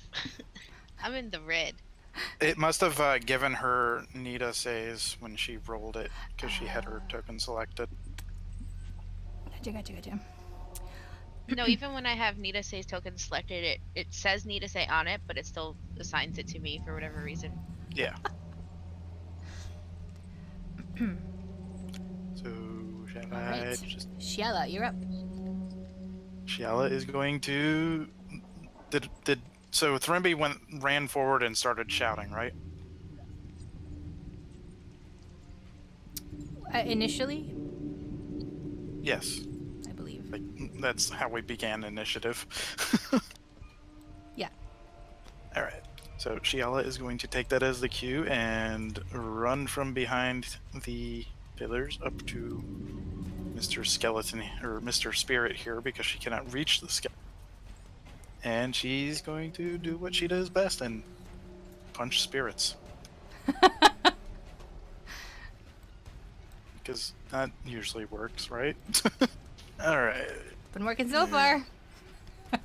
Does that hit? Mostly. It does, yes. Good. I would hope so. There we go. Max damage. And then I'm going to go ahead and punch it again. That one doesn't hit. Crit fail. My second one. Getting him out of the way right now. It's fine. It's fine. Yeah, sure. So much like with all the other spirits, of course, the punching seems to damage them to some extent, but not as one might something a little bit more solid. And the second time you try to hit, you actually your foot gets your foot gets caught in one of the chains that is hanging from the spirit, and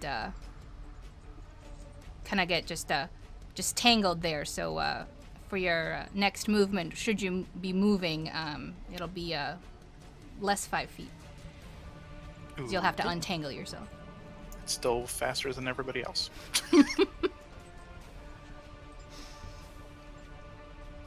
That's my turn. Thrimby. All right. I'm yelling Iron Brand. I'm going up as far as I can, which I think is just there. And I'm going to cast my last second level slot on Spiritual Weapon. Let's go ahead and make one of these. Right there. Is 13 a hit or a Yes. miss? It's hit. Ooh. Boop, 7 force damage. And then, I forgot, are we allowed to cast another spell as an action after casting as a bonus action? Yes. Alright, we're gonna also Sacred Flame the Chain Spirit. That was force damage, 13 right? deaths. Okay. Yeah. You noticed Sariel's Sacred Flame worked pretty well. Yeah. Thrimby's like, hey, it's not bad. I'm realizing undead hate radiation. Radiation. Radiation. I mean, you're not wrong. Hey, there we go. The Sacred Flame does descend upon the spirit, and it pushes it actually a little bit to the ground, and then it bounces back up and is held in place by the chains again, kind of like one might see when you bounce a ball. Ooh, bouncy spirit. That's right. And that is my turn. That boomerang, though. Yeah, I already used it. The 7 force. Coming back to you. Oh yeah, no, I was like, that boomerang's a. Ah, gotcha. It, Yes. It looks cute, but it does some stuff. Defo. Woot. Sariel. I will peek out and do the same thing. Do. Bam. DC 14 save. She just has to be a little bit higher. Oof. Oh man, the Oh. 8s. The curse of Rolling 8s. those eights. It's the curse of the 8s. I love it. 8 damage. 8 damage. And Spirit And does then- another one about one of those bouncy boops, and he looks. It looks like maybe mild annoyance. You're not sure. Alright, I'd dip back behind the wall, and that's my turn. All right.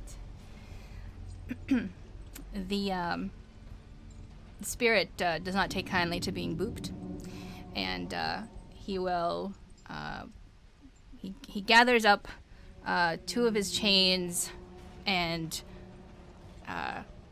hits the 2 people in front of him, each with 1 chain. It does have a reach of 10 feet.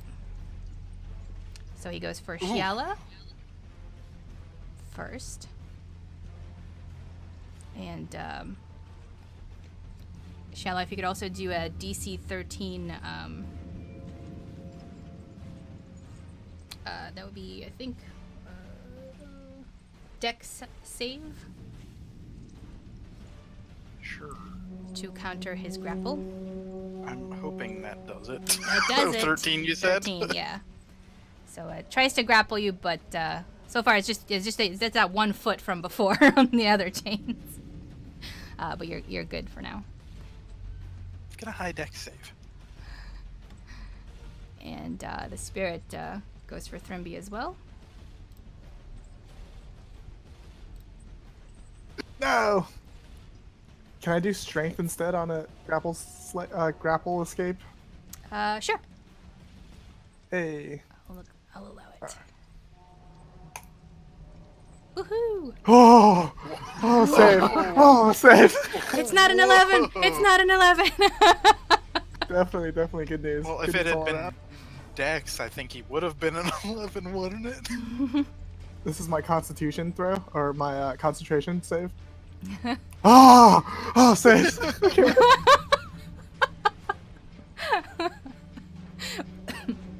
So Thrimby's he's dodgier now. He knows what's up. He saw the chain come. Oh, Thrimby's always been dodgy. He saw it hit Shiala, so he knew how to Yeah. get out of the way. Yeah, and Dex makes sense for Shiala because she's also Yeah. quick and nimble. Although I She think tried quick to and jump nimble is over the it, but her foot was caught. same. Okay, let's see.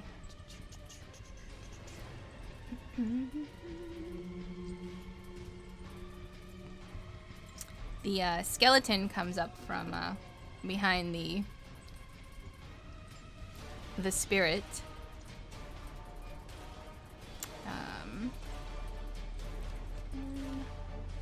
20.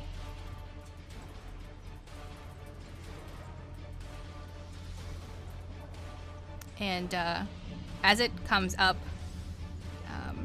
to get inside the fray, notices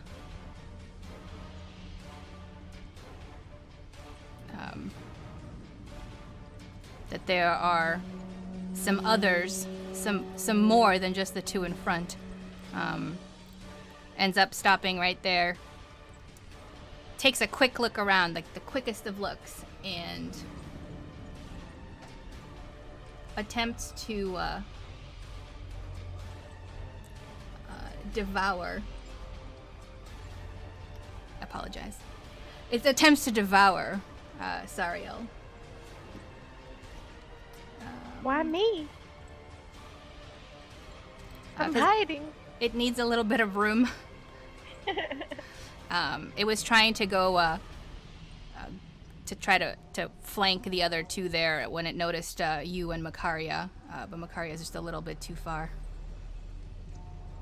So it tries to suck the life force like it did, well, not this skeleton, but as the skeleton attempted to on Shiala, many levels below. That's how I got hurt before. So Constitution save throw. 40. Let's see. Let me just make sure it's so it was over here. It's got 40. Let's see. 1, 2, 20. Yeah. Okay. There we go. Sorry. I was trying to do maths. Constitution saving throw. Yes.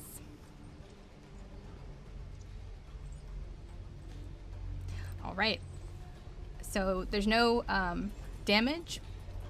But you cannot use a reaction until the end of your next turn if you had any reactions, which I don't think you Dope. do. I stick my tongue out at the skeleton. You manage to dodge Oh, I guess I can't because I can't react. Aw. I think about sticking my tongue out at the skeleton. I think it refers to an actual reaction, like reaction action, as it were. But I think you can still stick out your tongue. Okay, well I do then. All right. Need to say.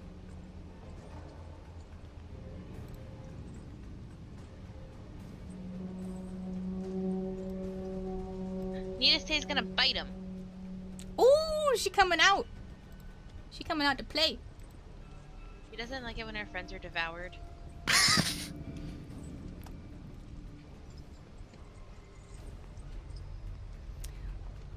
got a tiny mouth though. She does. It does not hit the skeleton. He is he sees her coming, just manages to dodge just at the very last second. Makaria. Okay.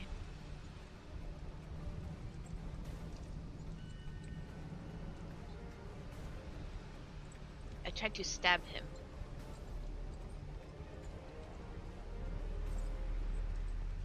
It hits. Do-do-do-do. For 8 damage. That sword jumbles up all sorts of stuff on the inside of his bones. Gross. But I don't think I hit him the second time. Do not. That ends my turn. Shiala. I guess I'm going to punchy again. Punchy. 1-2 punch. 2-1 punch. That That hits. seems like a good one. I'm just assuming that one hits, so. Yes, it does. Let's go ahead and do my second one. Does that hit? Yes. Alright. I know it's doing less damage, but still. 7 damage total or so isn't bad. Yeah, it definitely still connects.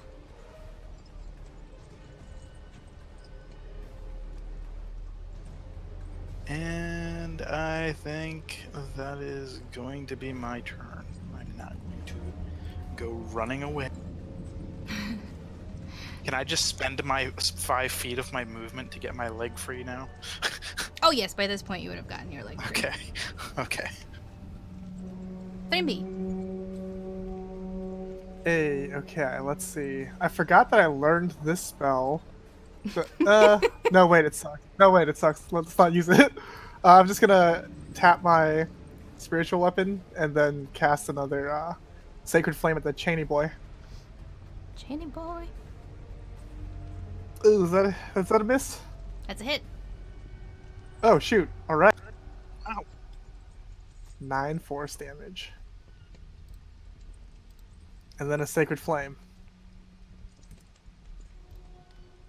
You know, spirits, there's that, you know, they're not like, they don't have a lot to them, you know what I'm saying? You know what I'm saying? Yeah, but you'd think they can move around quickly or something. Well, he's got the chains. So he's kind that's of, true. they're not tethering him to anywhere, but you know, he's still got that weight. He's over encumbered, y'all, alright? Definitely Thremby is going MVP against this thing. thrashing this spirit. I mean, he is a cleric. So, I mean, that is kind of his deal. That's right. Yeah, clerics hate the undead. Unless they happen to be the wrong kind of cleric. Yeah, we don't talk about them. They're like a black sheep of the family. Alright, and that's my turn. You're right. I'm imagining this this boomerang too, just like weaving in and out of these like chains with incredible precision, as a boomerang might. Yeah, and every time it hits the chains, the like weight distribution on the spirit changes a little bit, bouncing them up and down like a basketball. Yes. Sariel. All right. I'm gonna be crazy and use one of my spell slots, I guess. So, I'm gonna do. I'm sorry.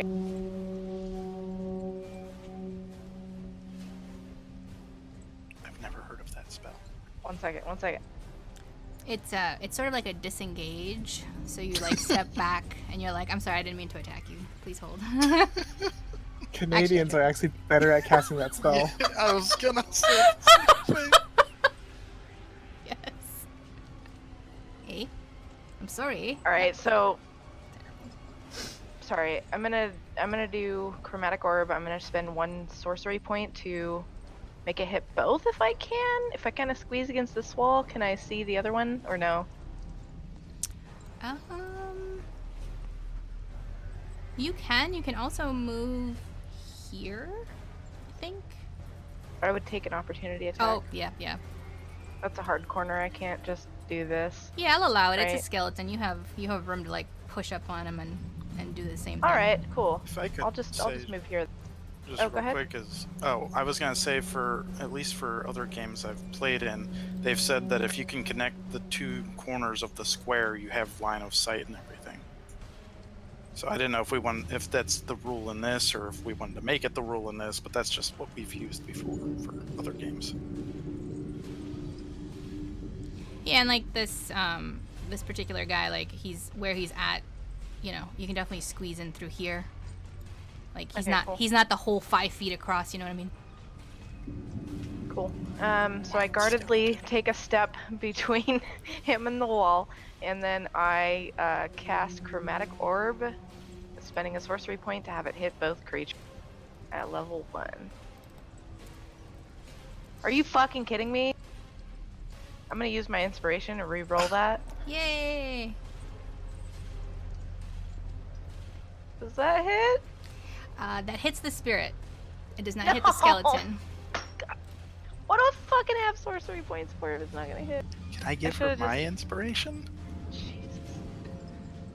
On your turn. Oh, give her your inspiration. I'm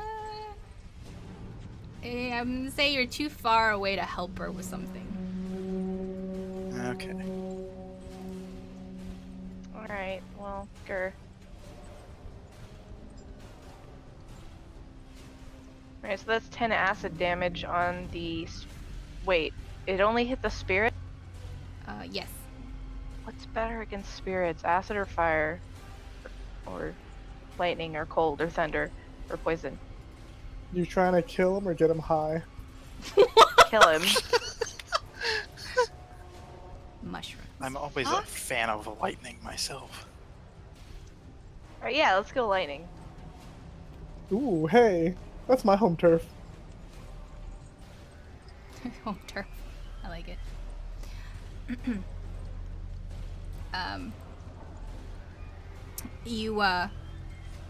You are in luck that the spirit has metal chains. Fuck yeah. I didn't even think about that. Because normally it doesn't look like the lightning might really strike the spirit hard, but the chains seem to hold in a little bit of the electricity and still send it his way a little bit.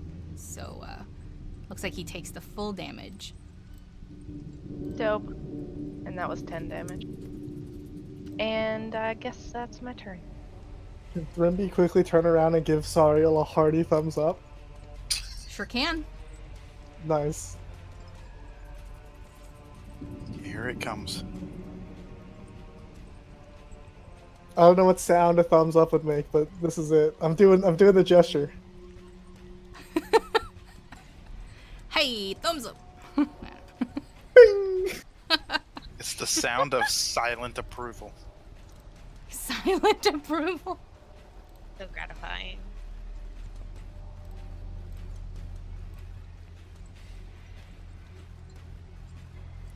Right.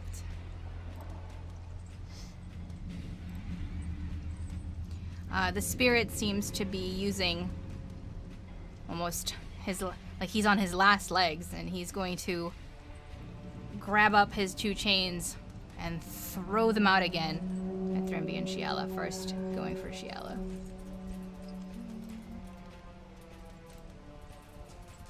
Oh god, doesn't hit. Do I still have to do the grapple check thing if it doesn't hit? No. Oh, I thought you were 12. Is it? It's not 12. Oh. I am looking at the wrong character sheet. Never mind. I Yes. was gonna say my AC is way above 12. I thought so too. I was like, wait, what? I am. Actually, I wrote all of these on a list here, and this is what I'm looking at. But I was looking one up. Anyways, here we are. And then going for Thrimby. Oh yeah. Spirit's very weak, y'all. Barely able to pick up the chains and throw them.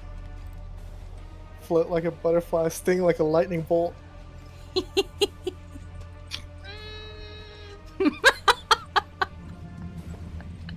Those things sting pretty hard. Yeah, we can. That's a word for it. Sting. Yeah. Not the singer. Not the singer. Or the wrestler. The skeleton now turns his attention on Makaria and tries to bite and claw at her. Rude. First the bite.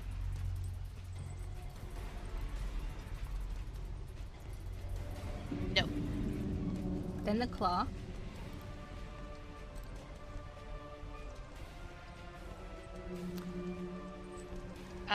My AC is 17 now because of dual wielder.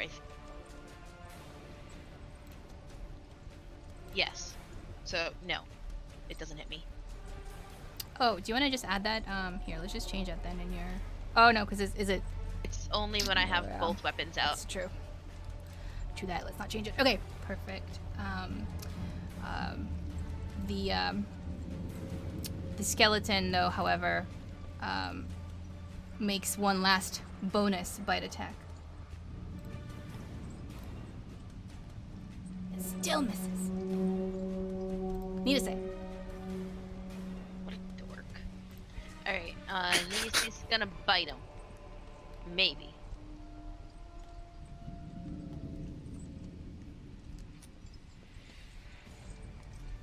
Did She do the thing? does.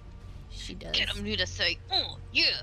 She does. It's when he goes in for that second bite, and she's like, oh, found an opportunity, because he doesn't see her. So she hits. Greedy skeletons. Greedy skeletor. Makaria. I'm gonna poke him. Uh-oh. I'm gonna poke him again. Uh-oh. Ooh. Thank God I have my tiny fox fighting my battles for me.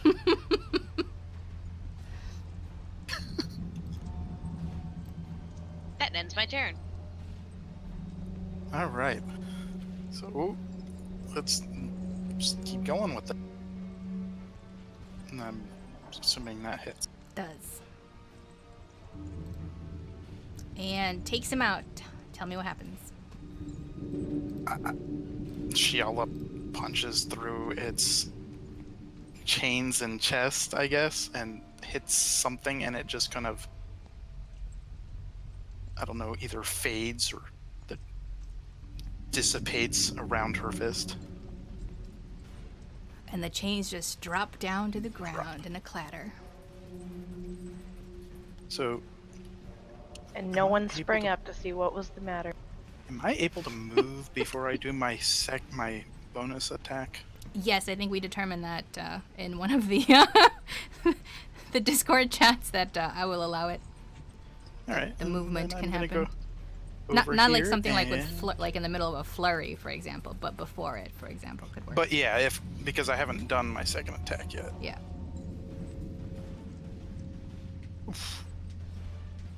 We like to make Guessing things that doesn't interesting.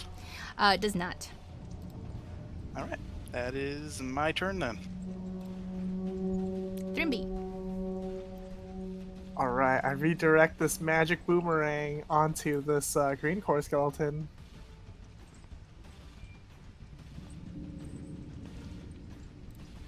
I'm guessing that's a miss. Yes. Yeah, fair. And I'm also gonna cast Sacred Flame. Sacred flame.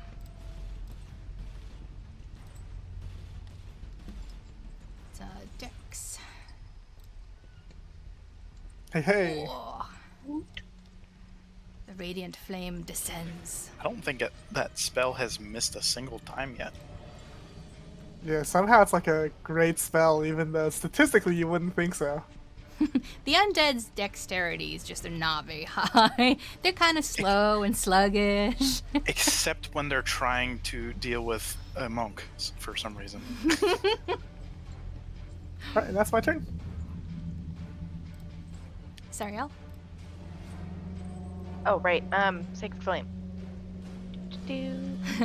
Sacred flame. Alright.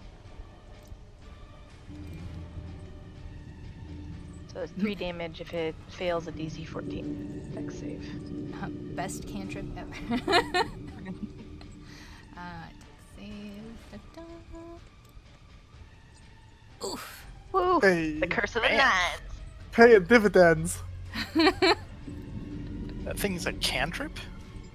Yep. That's Yeah. a useful cantrip. I got it specifically because I knew we'd be fighting undead. Why would you think that? Because of the other things that we've encountered. And the ghostly gatekeeper and stuff just kind of tipped me off. All right.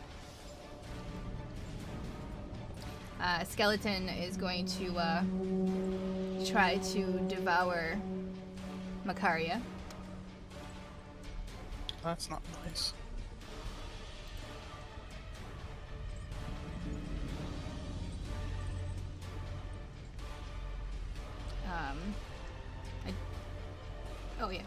So it's a Constitution saving throw of 13. Oof. Oof. No. 3d6 necrotic damage. Should I use my inspiration? Is that a thing I can use inspiration on? I'm not Yeah. really sure how inspiration works. Yeah, attack rolls, saving throws, ability checks. Alright, I'm gonna try it out. Do it up. So I forget, what is exhaustion again? Exhaustion for level 1 is disadvantage on ability checks. Ah, There's 6 levels, and the effects are like they stack on top of each other. So, like a level 2, your speed is also halved. If you have another point of exhaustion for level 3, you also have disadvantage on attack rolls, saving throws, and so on and so on. At level 6, actually, it's death. oh, You're so tired, you die. Did I win the game? You did. Da-da-da! So you just can't use your reaction until the end of your next turn. That's okay. Skeleton's just trying to heal, you guys. Just trying to get it some How- life. how long does exhaustion last? Because I think I got hit by one of those earlier too, so I don't know where to track that. You do a long rest, and it takes down 1 level every long rest. Okay. I don't believe that there is a spell that does anything. Question mark, but We'll just have to remember that I have that then, because I don't know where to track it. we can put it here. Oh, that's right. You do have one from before Yes. on ability checks. That's right. That's right. Because it only happened not even a day ago. It's like 10 minutes ago. So we can do it right here where it's exhaustion.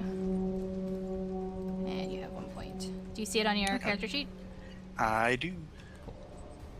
I have no other use for that spot, so that works for me. Yeah, and we can add extra things there too if you ever want to count something Oh, else. I didn't even know that. That's cool. Yeah. All right. Need to say. Bit him. She sure did. In the cutest way possible. Makaria. I love how Nidase is slowly becoming the MC. Need to say is my spirit animal. I'm gonna poke it. It hits. Oh, I was gonna poke it again. Okay. That plus Oof, that. 7. Is that Colossus? Yes, because I didn't put Hunter's Mark on him. Colossus Slayer! Also very handy. Now that one is not, but that's okay. Hey, sometimes 1 HP is the difference between life and death. I can attest to that. I hit him again. Bam! Hits. Boy, do you. For another 7. Curse of the 7. And the 8s and the 11s. It's not really a Favorite- curse with the favorite damage. numbers That's almost there. max. True. The curse is special. It changes every so often. Yes. The curse of that number that's just so low, just low enough that it screws us over, basically. As you hit with that last bit, a random bone from its hip just sort of like crackles and crumbles like right off of itself, and it sort of starts like kind of not falling to one side, but it's trying to hold itself up on one side. It's looking like it's in pretty bad shape. He gonna die. Shiala. Hopefully. Does that hit? It does not. Ugh. Well, let's hope this one hits. That one does, right?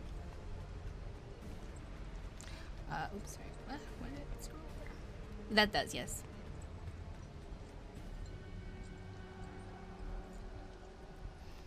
Six damage. And as you hit the skeleton, it's the opposite of hitting the spirit. Yeah, you feel like it's taken even more of the full brunt of the impact. You're pretty surprised anything is even holding this thing together at this point. I just turned a couple of bones to powder. Pretty much.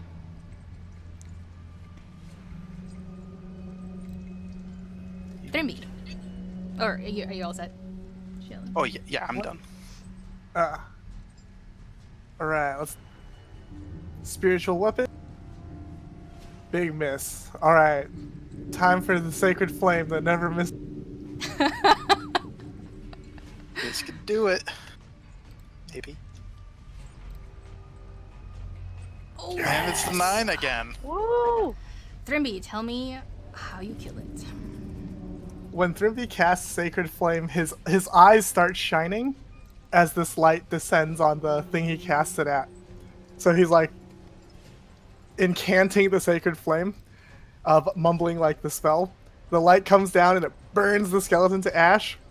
And then when Thrimby comes out of his like spell trance, he's like, "Iron Brand, motherfucker." Awesome. It should be lightning, but made of light instead. Lightning made of Maybe. light. Maybe. It's just a different kind of lightning. Maybe next time. I mean, technically, lightning is made out of light. Technically. Kind of. I mean, the part you see, of course, but Yeah. All right. it's plasma. Skeleton's bones just sort of crumble. What's left of it crumble to the ground. The green core gaseous thing that he had kind of dissipates as well, just like the spirit did earlier. Just a pile of bones and a pile of balls and chains are left. Shiala is going to look for levers. Can you do an investigation check, please?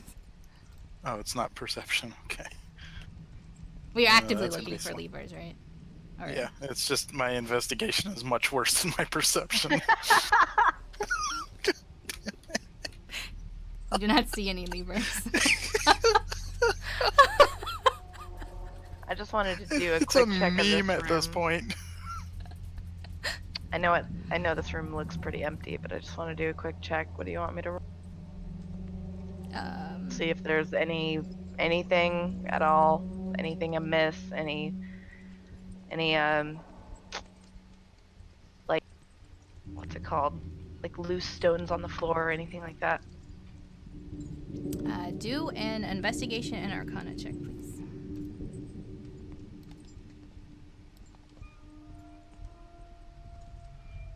Well, my investigation sucked, but my arcana roll is pretty. So, you don't see anything in the room that gives you any pause. However, when you reach this wall here, you can feel that there is magic on this side of the tower, and that's all you can kind of tell. But the magic on that side of the tower is very strong. Is it like does it give me like a foreboding thing? Like, do I feel like I need to not walk over there? No. I walk over there. Does anything happen? No. You're just very sure that there is magic on that side of the tower, but beyond that, you can't tell what else is involved with that. Hey, Thrimby, come hit this wall. Do the what now? Here we go again. I feel like there's magic over here, but I can't tell what it is. But it's definitely coming from this direction. I point to this wall. Well, all right, let's give it a try. And then Thrimby puts his shield away for a second, and two hands his hammer, and then casually coughs up a little bit of blood from all that damage he took. Oh Jesus! and then he hits the wall. Yeah, she always not looking all that great herself. Can I roll damage on that? Well, as you hit the wall, the hammer seems to bounce off a little bit. All right. Almost like you're hitting something rubbery or springy. We're not actually in a castle. Well, that was weird. I'm gonna put my hand on the wall. Okay. Does it feel like a normal wall, or do I feel anything repelling me, or does it feel tingly?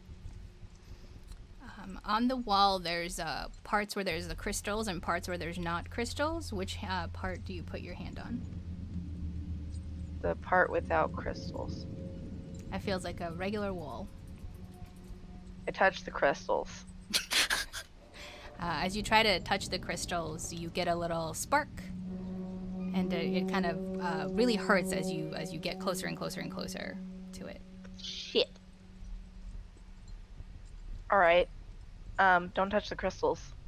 The crystals are the magic, I guess.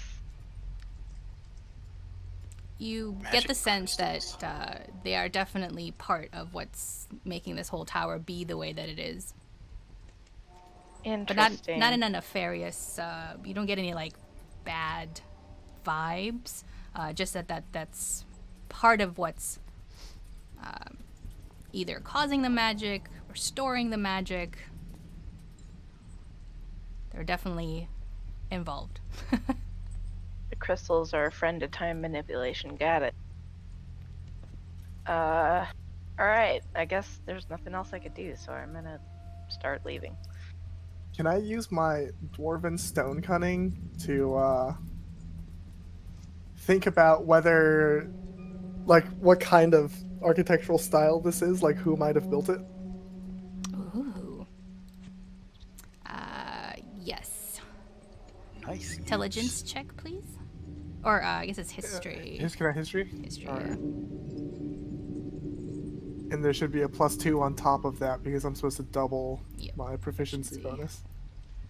So we're looking at 12 or Yeah. 14. 12. 12.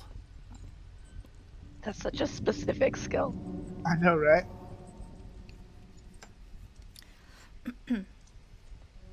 It's because dwarves are really good with stone. you are at first not familiar with this kind of stonework, but you do. So what you can tell about it is that it is not anything that has originated either in modern times or near modern times, and nothing that you've ever come across in the past has given you any insight into where this is from or who's made it. All right. It looks like everyone's going, so I'm just gonna shrug and go with them. I'm gonna turn back around at the last second, actually, and just shoot a firebolt at one of the crystals and see what happens. Grimby ducks. I moved so it's not gonna hit you. Can you do the roll, please? The attack roll? Yep. So you're shooting at a crystal, like one of the crystals. Yes. So as the firebolt approaches the crystal, it seems to lose its fizzle, and it almost feels like it's then absorbed by the crystal as it kind of would make impact. We need one of those crystals. Well, it's impossible to break them, so. It repelled Thrimby's hammer, so. Alright, yeah, now I leave. And just to clarify, Thrimby, you are absolutely certain that this is not made by anybody or anything known to you and many others currently. Okay, so like, If that makes sense. So it's not that I know you're it's not pretty good sure, bread. but you're just like, this is definitely not anything that's ever been talked about or shown before or seen before. gotcha. You don't know what it is, you do know what it isn't. Yes. Exactly. Eloquently put. Thank you. Look, there are known knowns and known unknowns, but this was the unknown not. It's like knowing that a language has 10 dialects, right? And you come across something else and it's like, well, it's definitely not these dialects at all. And these are all the dialects this language has, so this must be a completely new language. That kind of feeling, if that makes sense. Yeah, gotcha. All right, as everyone just going upstairs at this point. Shiala would be following or going along with Makaria. I too would go along with Makaria. So if I'll bring Makaria up is the going rear. up. Following our fearsome leader, Makaria, or rather, Nidase. No. Nidase, you go first. Nita says so strong.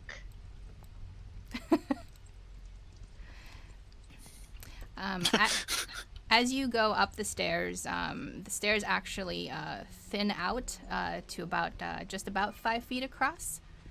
Do you adjust your formation? All right, let me cough up some blood and get in the front. What's your health at, Thrimby? 16. Alright, So- I'll just All right, wait. I'll heal myself. All right, fine. I'll be good. It's I one only above have one me. spell left. Oh shoot. Well, I healed myself already. I'm also out of spell juice, FYI. Yeah, I only have one spell slot left, and it's a level 2, so I'm gonna wait until somebody really, really, really needs Oh. it, like when they are. I got those leaves. She does. You want a leaf? Who, me? I got would 5. I would love a leaf. I will. Wait, how much? How much? Oh does it yeah, I have that glass jar that has that healing ointment stuff in it, right? Mm-hmm. I forgot. I didn't like at the time write down what the ointment does. Is it like a cure wounds? So let's see. Sounds like toxins or something. Here, I'll put it in chat as well. So it's got 4 doses of something that smells faintly of aloe. And 1 dose of the ointment can either be swallowed or applied to the skin, depending on what's wrong. And the creature that receives it regains 2d8 plus 2 hit points, ceases to be poisoned, and is cured of any disease. And since it's out of combat, you could, if you wanted to, apply all 4 doses to the same creature. Okay. So I should probably wait now because he already healed himself a bit, right? Or do you want me to use a dose on you? I think Or, I'm I'm pretty sorry, well spoken for. I'm not trying to steal Makaria's thunder. You said you had leaves first. I'm sorry. Psh, I don't care. I'll save my leaves. Okay. Alright, so I- everybody else is alright? Or... I'm at 15 health points as well. Alright, I will use a dose on... Shiala, sorry. So that's 8 healing. Alrighty. And I don't know if you're still poisoned or not, but you cease to be No. poisoned and are cured of any disease. I am sworn to Right then. carry your healing. Puts me up to 23. Is that good, or do you want one more dose? It's 2 less than I had for the start of the session, so Right, okay. it's We'll up to save you. it. I would just say save it, Mike. I'm still somehow full health. Alright, cool. I think we're good. Sorry about that. It's because the rest of us face tank for you. Yes, you do. And I appreciate it so much. Well, we gotta protect our caster healer people. My AC is 12. I guess the rest of us are at 17 now, aren't we? I'm 18. Oh, that's right. Yeah, that's right. You're at 18 now. A cut above. Just 1 point. I don't know that that's a cut. Yeah. It's more of a sliver. All right. Anybody else want to do anything while you're on this level? I'm not asking as like, oh, the GM asked us. I'm just making sure that everyone gets to do what they want to do. Just to clarify. Yeah, I'm done here. All right. So it looks like Thrimby, you're heading up first as the stairwell narrows. Sure. So Makaria can see above me and cover me if I need it. And Shiala can't see above anybody other than maybe Thrimby. But you get to look at Nidase. Yeah. Okay, that works. Pleasant view. I'm not going to argue with that one. All right. So as the stairwell gets a little narrower, you all start to get just a little bit of vertigo, almost as if, as you're stepping up towards the stairwell, you're stepping into something else, or as if something spun you around, and you reach a very narrow hallway. And to your right, there looks like there is an opening, and then at the very end of the hallway, there looks like there is an opening to the left. I turn back to the group and I say, things getting pretty narrow. This is where I would have an ambush if I was going to ambush someone here. But, if it comes, it comes. And I go over and I look into this. As you look down the first opening to your right, you see another long, long hallway that ends in a torch on the wall that is also blue in color, much like the torches that you noticed on the bottom floor. It's a very suspicious long hallway with just a torch at the end. Does anyone have anything for traps? I have a mage hand. Well, okay. Let's check that out later. I'm gonna go up here and take a look at this, whatever this is. I have a mage hand. I have thieves' tools. As you continue down the hallway and towards the end there, you take a look on at the left and you see a slightly smaller hallway that also seems to end and then take a right there at the end. I would like to go up this hallway a little bit and take a look to see if I see anything, because it's a very suspicious hallway and I want to look for like traps And in levers. the walls and ground and ceiling, and especially for levers. Yes. I'm gonna have my mage hand walk in front of Shiala on the ground. Well, I thought you didn't have any spells left. This is It's a a cantrip. cantrip. Oh, shoot me. Did you want to? You can click and drag your mage hand if you would like. I don't know how to use it. do it. Oh, you would literally click on it and drag it over. Like click and drag? Should be? Maybe? Yes, no? If it doesn't, I can put it out. It should, yeah. No. Like the actual spell? Yeah. Yeah, it's not. I click and drag and nothing happens. Alright, here you go. Under your journal, it should be like a little picture thing. Oh, wait. Oh. It's that's under the one spells, so like if you go in the, oh, I don't even know what this is called. Oh yeah, journal, that's right. You just said it. Journal. Under journal and under spells, you should be able to see. What journal? It's the icon at the top of the roll 20, so you've got your chat, and then the next thing is the, should be like, Oh! Fuck, I didn't even see that. Thank you. I'm sorry. There. voice. So, should I go ahead and do perception then?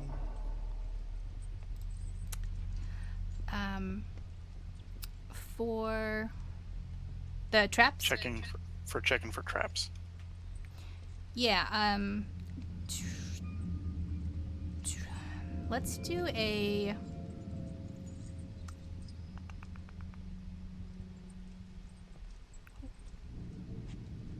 Let's do a perception check.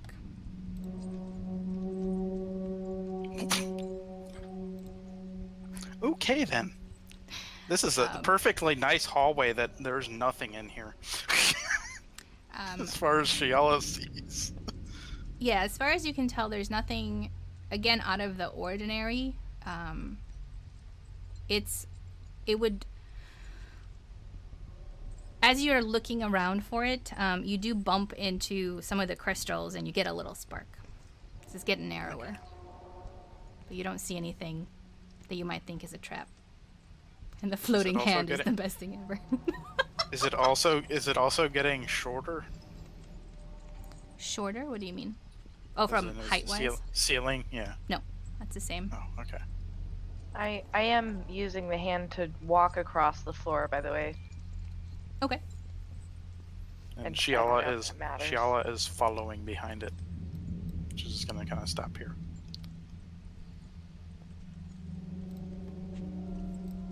Do you think the torch is a lever? Shiala says that to Zariel. The last torch I touched with a blue flame like that was not pleasant, so we probably shouldn't touch it. Try it with the mage hand. Okay. Try to pull down on the torch handle with the mage hand.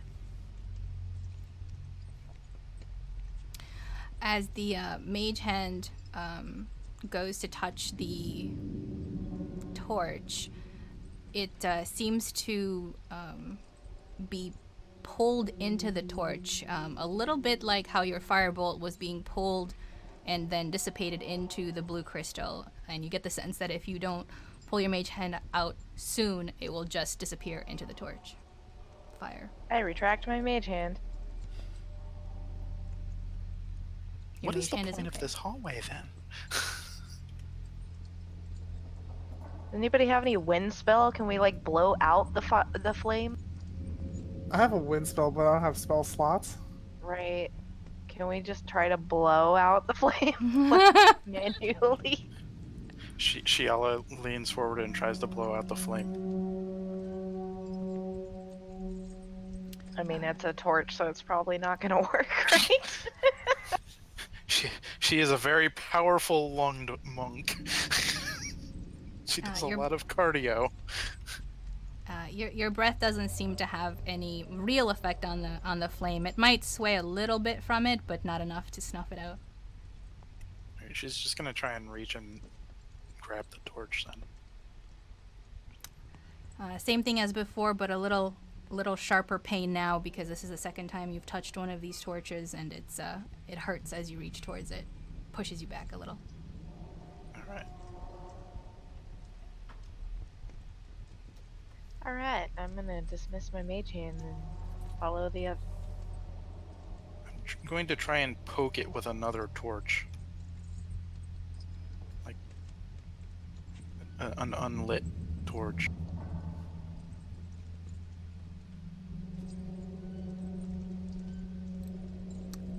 So that When you I'm say not poke it, you getting- mean I'm- like try to like light I'm it? not getting.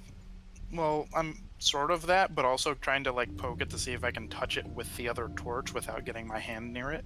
But also, if I am, I would be trying to see if I could light it, see if it's interacting, basically. Which will you do first? Trying to light it or trying to poke it?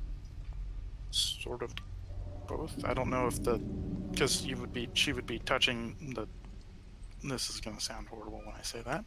She's gonna be trying to touch the tips Basically, of the two things. Are you going for the flame or are you going for the other? Like, for she's the other she's part? going for the very top of the other torch, with the point of her torch. So just like, because it's sticking out the furthest from the wall, and she's trying to stay as far from it She as wants to possible. touch the tips of the shaft together.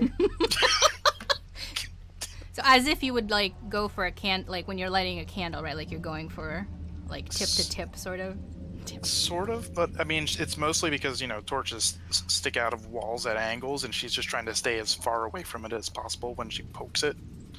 So if it's not close enough, or if it's not going to light the torch that way, then that's fine. She'll try that next. I just want to try and poke it first. That's the longest object I have to poke things with, is a torch. Well said. Okay, so as you reach for the torch, for the blue torch with your own torch, your torch sets on fire with the blue fire and immediately sends out sparks, causing you to drop it. Oh, well. And it is I'm now just a going to- lit torch that is blue on the ground. I will remove that torch from my inventory. Wait.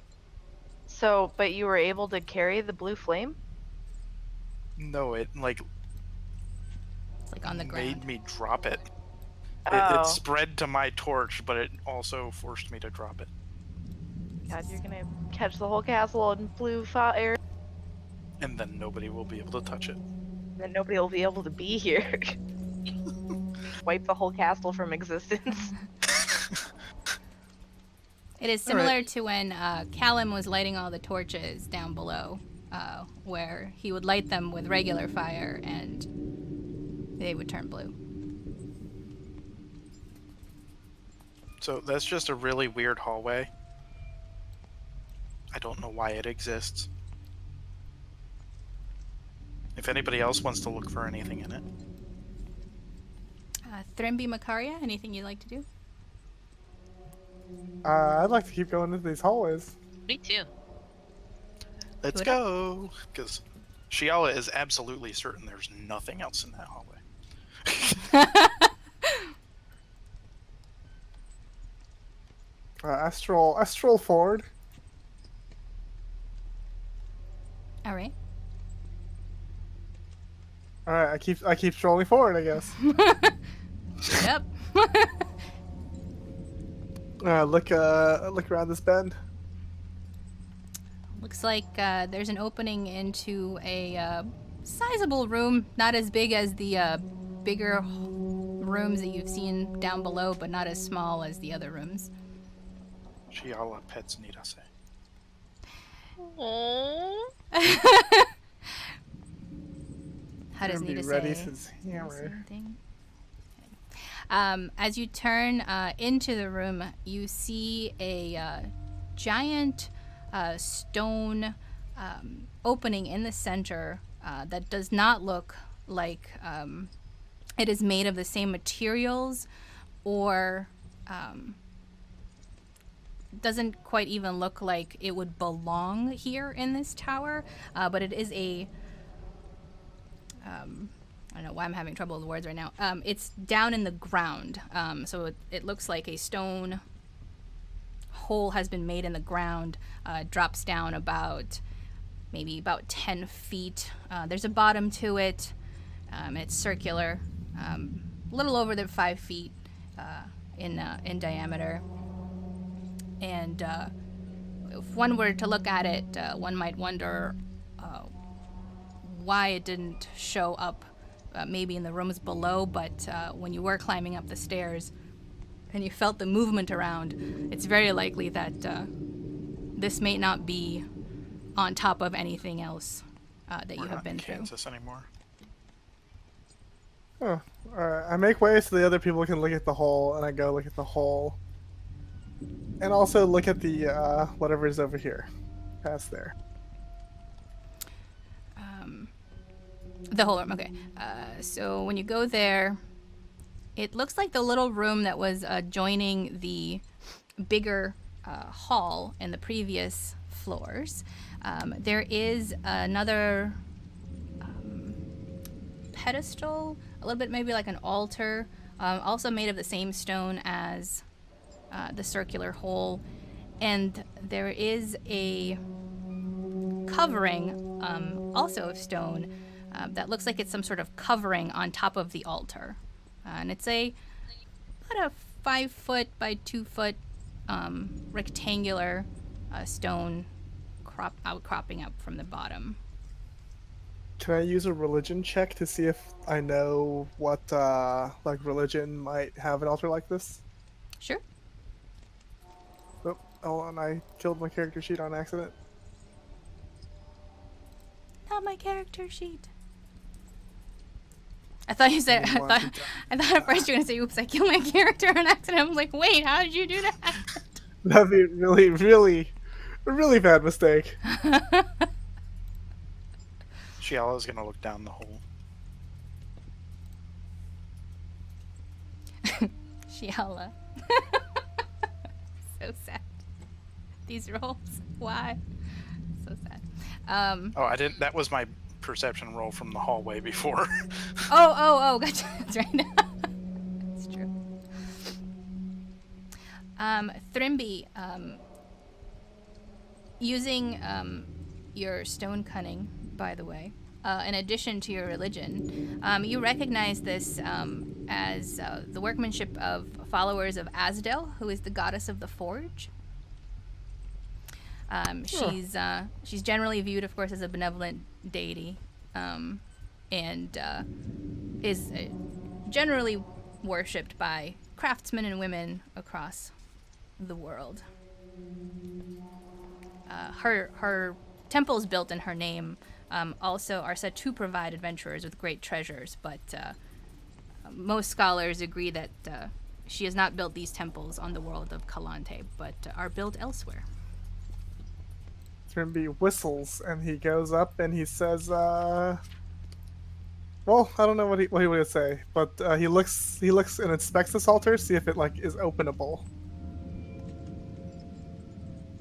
It is. You are able to discern that you should be able to just move the top covering. Does anybody else think that looks like a coffin? Given enough strength. Yeah. I think it. I was thinking coughing, and I was like, "We found the Lord of the Vampires." Yeah, I was gonna say. Yeah, that would be bad. It kind of looks like a coffin. We've been fighting undead. Should I make a perception check to look down this hole, or is it just a hole? Are you looking for anything specific, or just looking to see? Checking to see what's in it. There doesn't appear to be anything in it. Just circular hole. Okay. Giala's gonna jump down into it. It's only 10 feet, you said, right? Yes. Okay. So I'm just gonna go ahead and drop down into it, or climb down into it, I guess. There are some ridges on the side where climbing down gently or could be allowed, maybe like some handholds kind of thing. Holy shit, you guys made a website? That's so dope.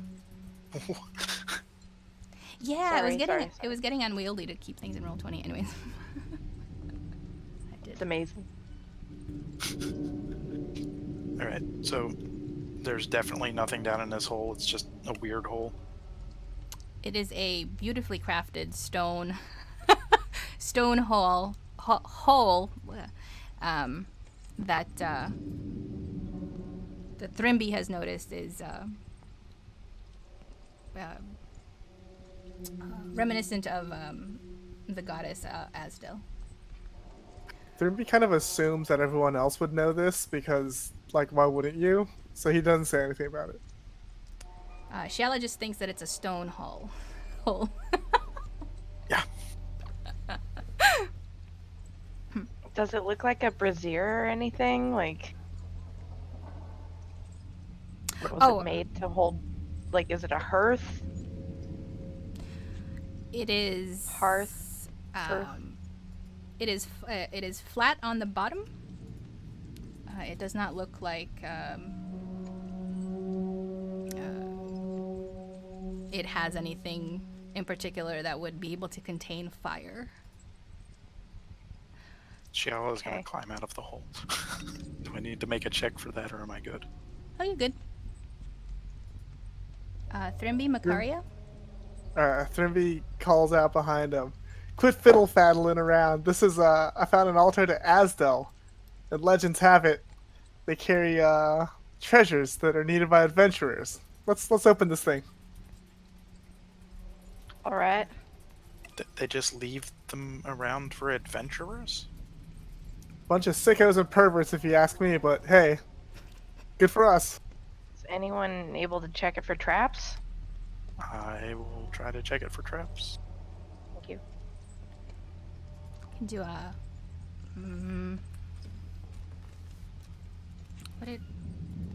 perception check, please. That's what it was. That's a much better one. Shella, you are certain that there are no traps around. You don't see any sort of mechanisms or Levers. levers that would tell you otherwise. All right. Shiala goes ahead and tries to open it. Is Shella the only one doing this? Or is I'll anybody help else her. doing it? I'll help. I'll help. Aww! My act. The power of friendship. The first thing we've ever agreed on. If I could have everyone do a strength check, please. Sure. Oof. Oh shoot, that was a save. There we go. Well, your save and your strength check are exactly the same, so I would honestly say just let him take the strength save roll. I mean, whatever works. I am Makaria, strong today.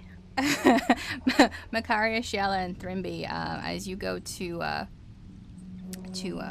help take this top off, you notice that there's a little bit more resistance than usual, but as soon as Sariel touches it, it almost feels light as a feather, and you're able to get the whole thing off. Inside, you see 5 bottles. I'm going to put this on the screen for you guys and also describe what you're seeing. You'll see 5 bottles. One has a green liquid in it, and it has looks like almost like tree branches coming out from on the bottom of it, and snaking around it, and the cork that is on the top seems to be glowing a little bit green and yellow, almost as if it's getting power from the green liquid below. There is a something that looks like a jar, actually filled with a red liquid. It almost looks like blood, but it's bubbling at the very top, and it has I actually don't know how to describe this part, but it's got like a lid on top of it that's made of another metal, maybe copper or something like that. There is another flask-like bottle, has a deep dark blue liquid inside of it that's kind of swirling. It has a very pretty stopper made out of looks like maybe silver, with some vines of design going on the top there, and it ends up at the top with the actual stopper, also made out of the same material, with looks like maybe a pinkish gemstone at the top. There is another bottle that is got a lighter blue shade inside, but it also seems to shift in color the way that some of the other items in the tower have been sort of shifting in and out, and it's being held together, or it's sitting in a holder, like a little glass holder on the bottom, made out of the same kind of silvery material as the other bottle's stopper. And on the top, its stopper seems to have one of these blue crystals on top. And then the last bottle is like a sphere. It's got the stopper on the top is actually connected to a chain. Gold. It looks a little bit like gold, maybe. The liquid is pink, maybe a little bit magenta, and it's got some gold designs with blue-green gemstones on the outside of it. And those are all inside the altar. Dope. We should take them. Yeah, we totally take them. Yeah. I mean, Do you take we all the definitely take potions? them. Yes. Yes. Which ones do you take, and who takes them? We should grab one for Callum. Yeah, I'm assuming he's gonna want one of the ones with a little naturey thing on it, because he always takes that shit. man. We don't know what any of these do. Shiala Well, will I'm- take the dark blue one because she likes blue. I'm gonna take the one with the little leaf on it, and the one with the tree branch Oh. thingies on it. I wanted the red one. Oh, sorry, I assumed Callum would want that one. Okay, that's fine. Then leave whatever one you don't want, and I'll just carry it back for him. Is there a roll we could use, like maybe Arcana, to see Yeah, like if we what know these what the do. potions do? Go ahead and feel roll like- Arcana, whoever wants to know some things about these potions or is trying to figure it out. I enjoy knowing things. I despise. How do I ignorance. always roll well on Arcana? I don't think I've ever rolled anything but a 19 on Arcana. You know all the things.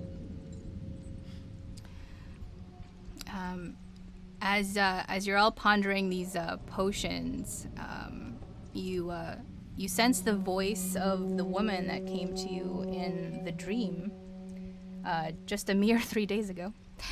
And Thrimby, you know it to be Cameo's voice. And she says, "You can choose only one." But we don't know what shoot. they do. Is it collectively we can choose only one, or each of us can choose only one? What does Shiala find out from her good Arcana roll? That a voice told us that we could only take one. That was it? I don't know. I'm Oh. assuming that it's a sort of a warning. I picked the red one. I All like right, let's red. take the red one. I'm good with taking the red one. Shouldn't we have taken the one with the blue crystals on the top? Wait, That's a good wait, idea. we can each take one, or we can all only take one? That's all she said. What the fuck? Gods are mysterious in I'm- that way. Yeah. I feel like some crazy time shit's gonna happen if I touch that one with the blue crystal, and I don't want to go back in time or forward in time. Are we I'm allowed good to? with my time. Are we allowed to touch? Shiala just touches all of them. Which one do you touch first? She's going to touch the one with the blue crystal on the top of it first, because it looks the most interesting. As soon as you touch that, you have a fleeting vision of that stone drop that you are in, that stone opening, being filled with that particular liquid. the vision is fleeting, and then it's gone. Okay. Keep touching him. Shiala touches the other blue one. Shiala relays all of this, by the way. She's going to relay what she has a vision of. Sweet. Shiala wants to share with And me. the reason Shiala is doing all this is because she has a decent reflex save and a decent wisdom save. So I feel like I got some good protection there. So I thought it was because you were compulsive. well, it's also that. But the dark blue one, does touching it do anything? You touch the dark blue one, and the fleeting vision that you get is you find yourself inside of the opening with this where the stonework is, and you get the sense that you're drowning in that particular liquid. That's just not comfortable. Okay, let's touch the green one. With the green one, you get the fleeting vision that you are inside that same place, and branches of a tree are squeezing you and trying to suffocate you, while the green liquid is kind of bubbling around you. Okay, the red one. We're just gonna, we're touching all. Is this like a tea and cake or death scenario, but there's no tea or cake? I'm not sure what that means. Oh we get no, cake? you don't know the joke. I don't. I'm gonna look it up. Eddie later. is Cake is a lie. You said you're touching the red one? Yes. You have the fleeting vision of being again encased in that same opening. The red liquid is burning you alive. Jesus. Okay. Is the bottle pink hot? one. Is the bottle hot? It is. No, we paid for it. You didn't steal it. No, none of the bottles that you're touching give off anything other than the general feel of them, but no temperature. Okay. All right. Feel room temperature. Pink magenta.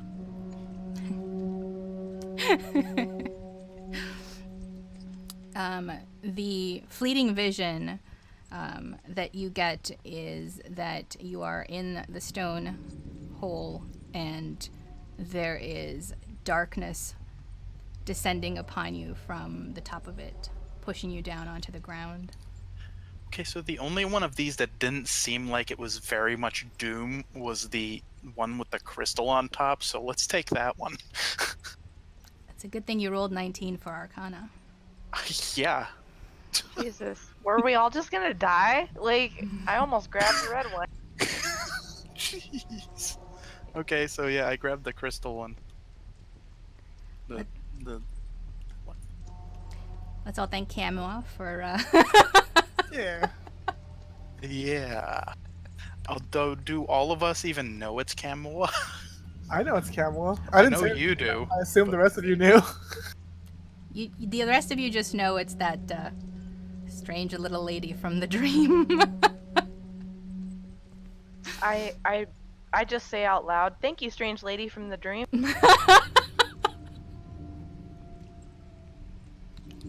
I say, well, the gods provide. Let's close this thing back up. Remember, you're such Pay an our proper asshole. respects to Asdel. So Shiala will grab the potion and hold on to that and close up the chest again.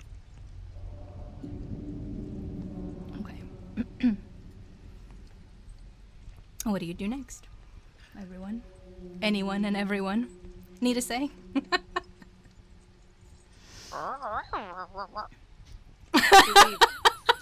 So Are we supposed to put the contents of the bottle into this hole? that's what I was about to ask. Should I dump it? Ask Thribby. This is his girl. Thurby thinks for like a minute, and then he just shrugs and he says, "Whatever you do's got to be right. The goddess provides." Jesus. God, we only have one bottle of this crap. Maybe put a drop in first?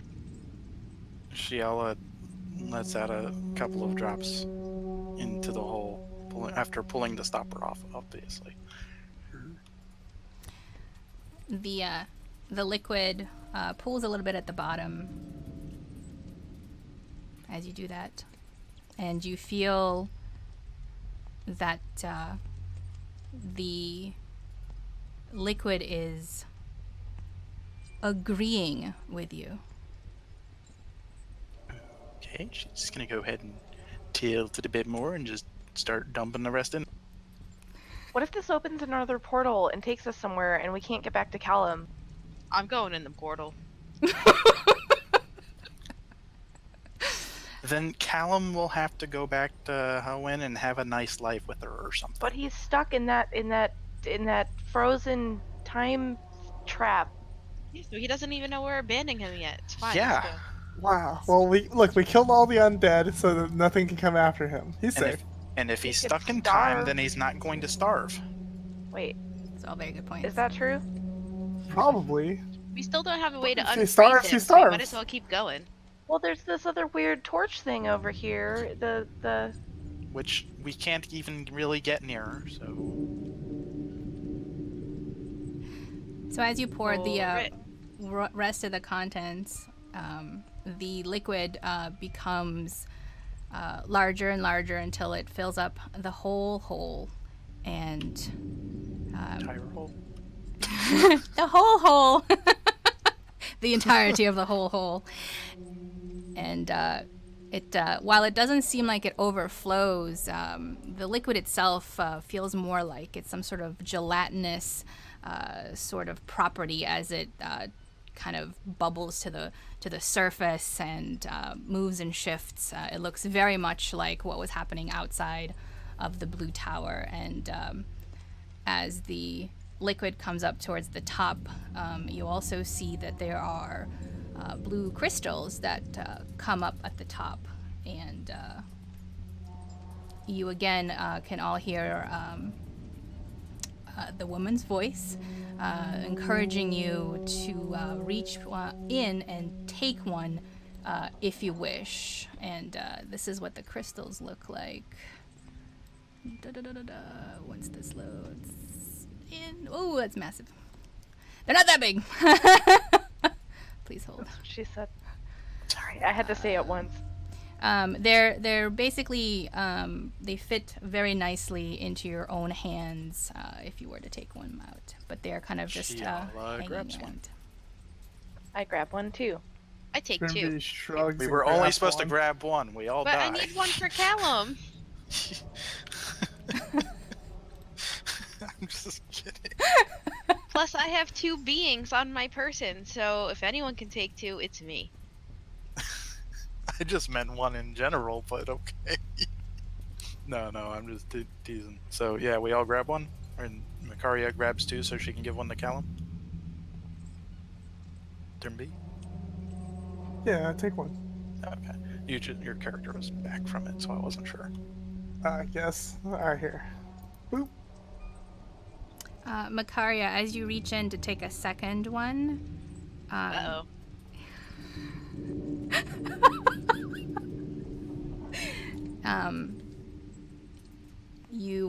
you hear the woman's voice again, more harshly. You can only choose one, and the second crystal that you're going after kind of gives you a little bit of a spark of pain. Well, Callum's screwed then. Can Nita say grab one? I'm not putting my fox in there. We put our hands in there. Your hand is less important to me than my fox. Oh, dear. The truth comes out. I agree.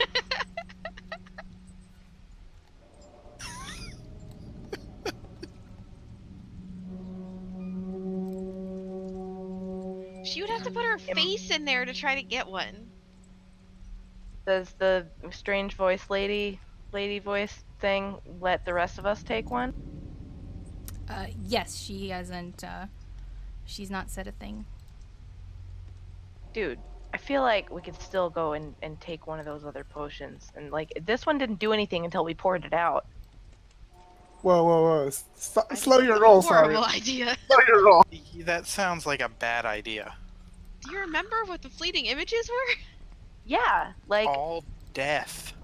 I don't want Yeah. to be suffocated by a tree man. it's death in a bottle, though. If we throw it on an enemy, how dope would that be? We're the enemy to the bottle because we took more than we're supposed to. Yeah, but she just said you can only take one, just like she did now, and we each get one. Here. In I this- don't know about Asdal as much as I know about Camwell, but I'm pretty sure Asdal wouldn't like this. I'm against that plan. I am against that plan. Wait, does Thrimby not know that it's Camoa's voice and not Asdal? No, I know it's Camwell's voice, but I don't know. But I also know it's Asdal's altar. Okay. I don't know. The way you said that was confusing. Aw. Just as a quick reminder that Asdel and Kamua, there is some history there between the two. The legend of the 8 temples depicts a jilted Asdel channeling her anger into 8 magnificent houses for the gods, -1 for Kamua, who was her ex-lover. Whoa. Oh, my. Get Now that it? I think about it. Huh. Whether or not this has any impact here is up to you to decide. But that is what is often, or is fairly public knowledge in the Pantheon of Benign. If anybody... I wanna Wait, take so a- are we in one of those temples? Maybe. Is this the would-be treasure that the temples are said to provide adventurers with? Can I take a look at this Possibly. crystal? what do you mean, take a look at it? Like, examine it and see if it's... I can determine what it is beyond being a crystal. Like, magically, or... if there's, like, any sort of inscriptions on it, or... Getting off that Arcana high. I know. Yeah, roll another Arcana check and investigation, please. I'm not gonna get that lucky again. Yep.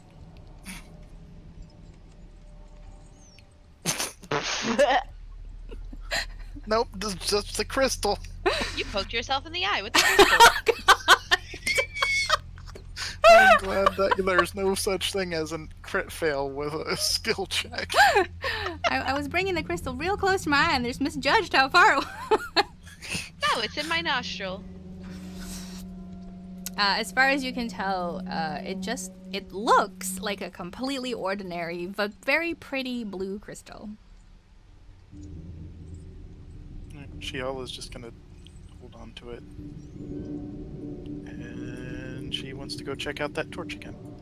Although, as a side note, just in terms of D&D outside of the game here, I think it's funny that, like, people do one ability check and yet, like, that's it. Like, it's just a kind of an interesting rule, right? Because, like, technically speaking, someone could be there all day trying to figure some stuff out.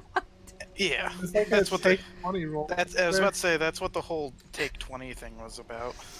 Yeah.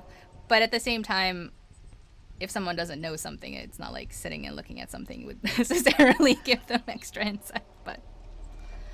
And we're back. No, but they could remember or recall something that they hadn't thought of before. Are we just leaving behind these, like, awesome weapons that we could use for other people? Like, We don't know that they're weapons. Grabbing them Yes, could kill us. Sariel, yes we are.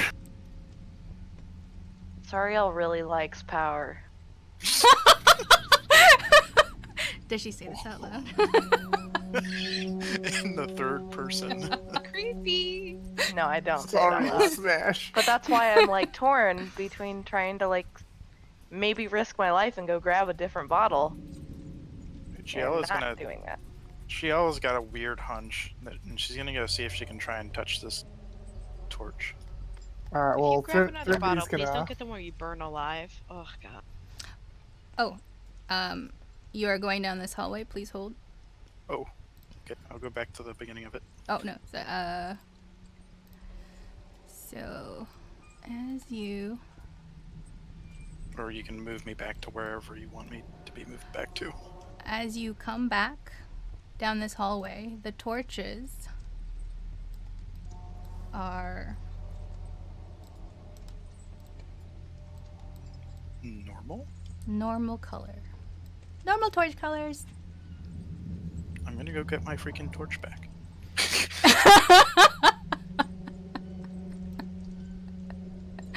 Yeah, Thrimby runs to go to Shiala in case Shiala meets any danger. He could be there. I really don't think we should leave these potions here. Shiala stamps out her torch to put it out and then puts it back into her backpack. And being here, Thrimby can't see if Sariel gets up to anything. My Makaria left too. I guess I'll wait and ask Astari when we find him. Possibly. Even though we're probably never going to be able to come back, and we're missing this great opportunity to have awesome power. Or to die horrifically. Scaredy cats. I'm just like muttering to myself now, trudging along, following the others. So, do we just go back now? Apparently. Alright. Lead the way. Sorry, Sariel's really mad right now. Thrimby leads the way. Does Sariel want to go back or? She does, but if everybody's leaving, I don't want to risk my life with nobody there to even save me. Well, you could always scream and we'll come running. What if I Or can't we scream? won't hear. Well, then I guess goodbye. Look, man, anyone can die at any time. Let's just not make it right now. What if I collect one with my mage hand? Hold on, I'm gonna go do that. Wait, but the lid's closed. Guys, I want to try one more thing. Please, I just really don't want to leave all this power there for no reason. If I pick it up with my mage hand and nothing crazy happens to the mage hand, then it should be okay, right? Unless it links to you and kills you instantly. Asdel And then is he'll a be there, and good, he can, decent like, goddess. Stabilize me. Wait, is Asdel a god or a goddess? Asdel is a female dwarf goddess. Alright, Asdel is a good goddess, but also a wrathful one. A very wrathful one. I think you should leave it alone, Sariel.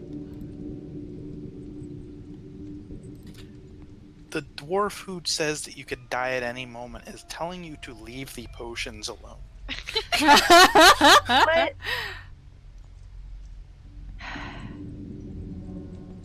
I think we're supposed to each take one. Look, there's 5 of us, right? Including Callum. There's 5 fucking potions. I think we're each supposed to take one. Right? Okay, but I grabbed the one that doesn't kill us, so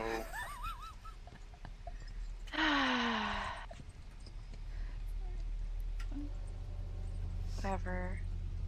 you can go grab a potion and you're just I not can't going to do be shit by grabbing it with myself. us. There's a big ass heavy stone ass lid that I can't fucking have. Like, I can't move. By And myself. perhaps that's the god's way of telling you how they want things.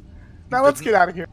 Didn't Sariel move the thing almost on her own? She did. Sariel Alright. doesn't remember this. Everybody was helping. True that. Give yourself inspiration for that if you don't have it already, Sariel. Fuck yeah.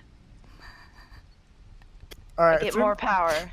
Thrimby, wink wink, thinks this is settled, wink wink, and goes downstairs, wink wink. Jesus Christ.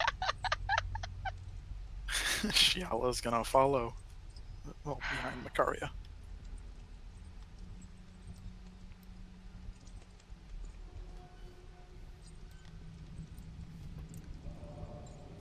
Sariel, do you follow them, or did you want Yes. to go back? I fucking follow them. Oh, Wink, wink.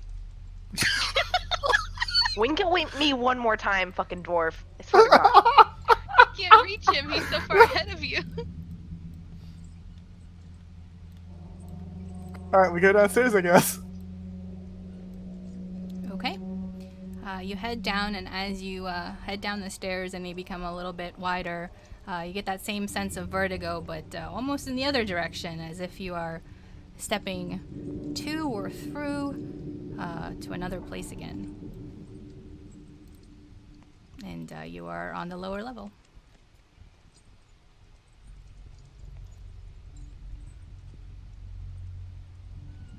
Okay. Let's keep going. Keep going downstairs. We're also gonna ignore the weird magic part of that, right? Actually, now that you reminded me, let's go check it out. Maybe it has something to do with the crystals. Yeah, are the crystals in the place still like seem the same, or have they changed? The crystals appear to be the same, but Sariel, you notice that when you're in this room now, you don't sense any of that magic force anymore. What the fuck? Alright. If That's weird. if you take a moment to ponder it, you actually notice that ever since the liquid was poured down that hole there on the other level, you did feel like a huge weight has been lifted off of your shoulders, and like you somehow can breathe easier here. And you didn't realize it up until now, but it felt like there was some sort of Dimensional shift. magical barrier that you may have felt around you before, that you can only notice now that it's gone. Okay. I relay this information to the others. Neat. Well, if this is no longer magical. Wait a minute. I'm gonna strike the same place on the wall with my hammer just to see.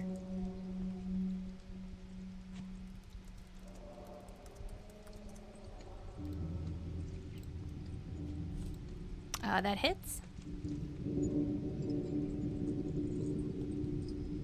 All right. And you start doing damage to the wall. Huh. Did you want to continue? Nah, I'm kind of disinterested by the fact that this wall's no longer jiggly, and I think the magic might have gone out of it, so I leave with the group. Jiggly. Yeah. Maybe- Did you say it was jiggly? It was rubbery, like everything bounced off of it rather than impacting it, I think is more the idea. I'm wondering if I had checked, if I would have had the same sensation with any wall that was along the outside of the building.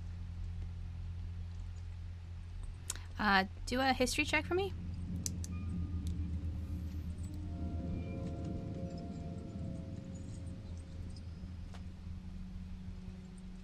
Okay.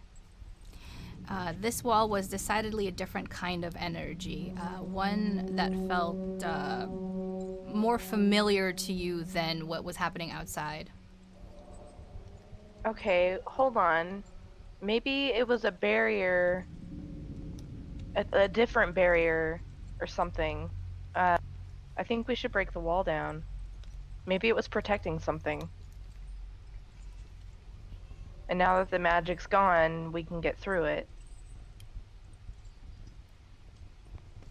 So I'm just saying we've knocked on walls before for a while. It took a little while.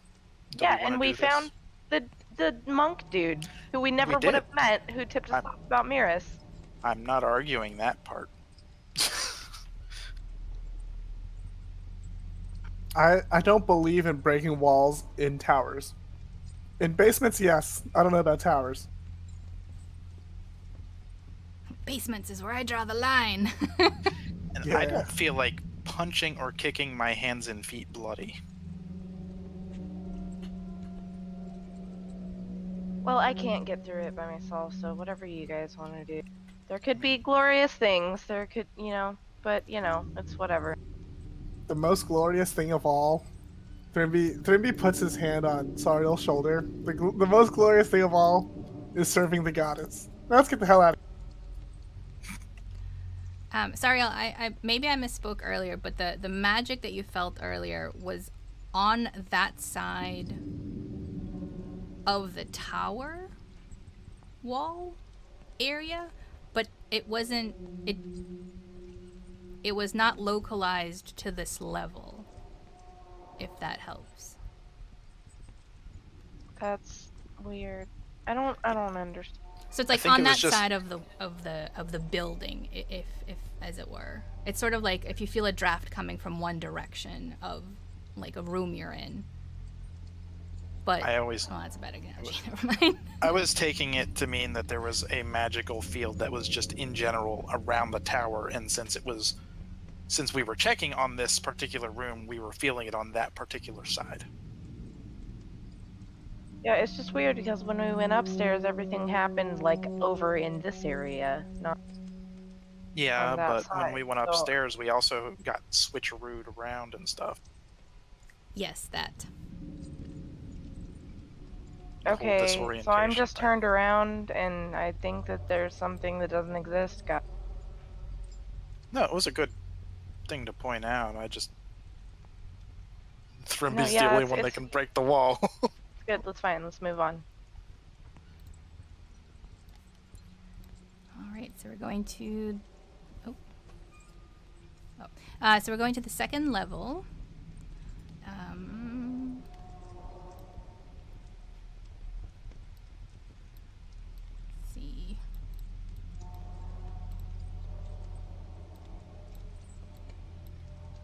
Is that loading for you guys? Hopefully, it's giving me a weird thing. Yes. Okay. Yeah. Oops. Sorry. Maybe you're on the wrong side. I think that was when you were entering.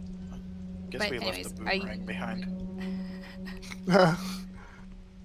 Are you guys just going to the are you continuing to going down to the ground level, or did you want to stop and look at the second on this floor? I do want to check if the tentacle corpse is still there. Now I think about it. The tentacle corpse is still there. Yeah. So we didn't change times or worlds. Unless the whole tower changed time or world, and then when we leave, it'll be a whole different thing. It's also possible. The entire tower is a time travel device. I guess you can bring a lot of people with you. Alright, just gonna take a cursory look into each room, and then continue onward, I guess.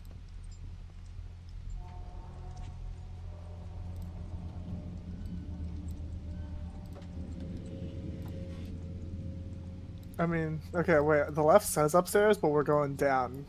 And we're just going across, but we're going down. Yeah, sorry, I think I just copy-pasted in the wrong area. That's my bad. Yeah. My bad. Alright, so you're back on the ground level. Alright, I go to see if I can get Callum. And, So as you turn into the room where Callum was, the torches are regular yellow fire, and you also notice that the ground beneath part of the bookcase is actually a different color. I immediately start trying to move the bookshelf toward this way. All right. Giala is going to assist, or never mind. Hey, I guess we don't need to make a strength check. It's a pretty easy bookcase, actually, much lighter than the altar up at the top.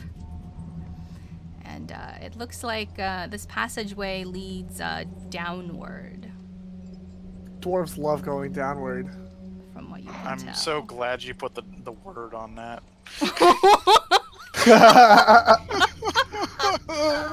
That could have been horrible. A little bunch of things, that too. And although you can see that the ground here and the opening in the wall is a different color of stone, more like regular stone with no blue crystals, you can tell that down below, down the stairs, you can see that the blow glue, the familiar blow glue, is still there. Blow glue. Blue Glow. glow, blah blah. Yes, blue glow. Talking My- about going down, and she says blow glue. This is amazing. My So, mind and my mouth are not Shiella's going to- cooperating. Shiella's gonna look around. It's like, where's Callum? Well, Oh we all yeah. gotta meet our end sometime. Oh yes. Maybe he found this passage too. Let's go. And he look pulled for the it. bookcase. Okay, let's go. All right. I'll lead. I'm a dwarf. Let's do this. Dwarves in their tunnels. As you start to head down, all of a sudden you hear Howin's voice from outside, and she goes, "Hey, I made it through! I think you guys did it!" And if you look back, you can see her at the edge of this room, and we will continue next week. Okay. Da, da. And sorry, all this is the energy, I guess, that I was trying to come across, and I'm sorry if it was confusing, but it was on this side of the building that the magical energy was sort of emanating from. It's just that you were on the 3rd level when you decided to look for it, or look on that side of the wall specifically. Okay. Gotcha. Thanks. Yeah, Sariel just gets upset anytime there might be power that can be either attained or identified or experienced, and she can't be a part of it. It's fair. I think we all feel like that. And Shiella prefers not to take things and be chased by giant balls of stone. To be That's fair, some she Vladimir Putin shit. I mean, you had some visions, but who knows how the visions would have definitely played out. Well, and also, what's gonna happen unless you unstopper the bottle? Like, the stoppers are there. It's fine. When a deity tells you to take one, you take one. Yeah, take one each. Take one each. We each heard the voice. It's not like we all heard one voice. No, we each heard a voice in our head. So that tells me that we each get one. Imagine if Shiella drank it and then we'd all have to take our crystals from her mouth. Think about it.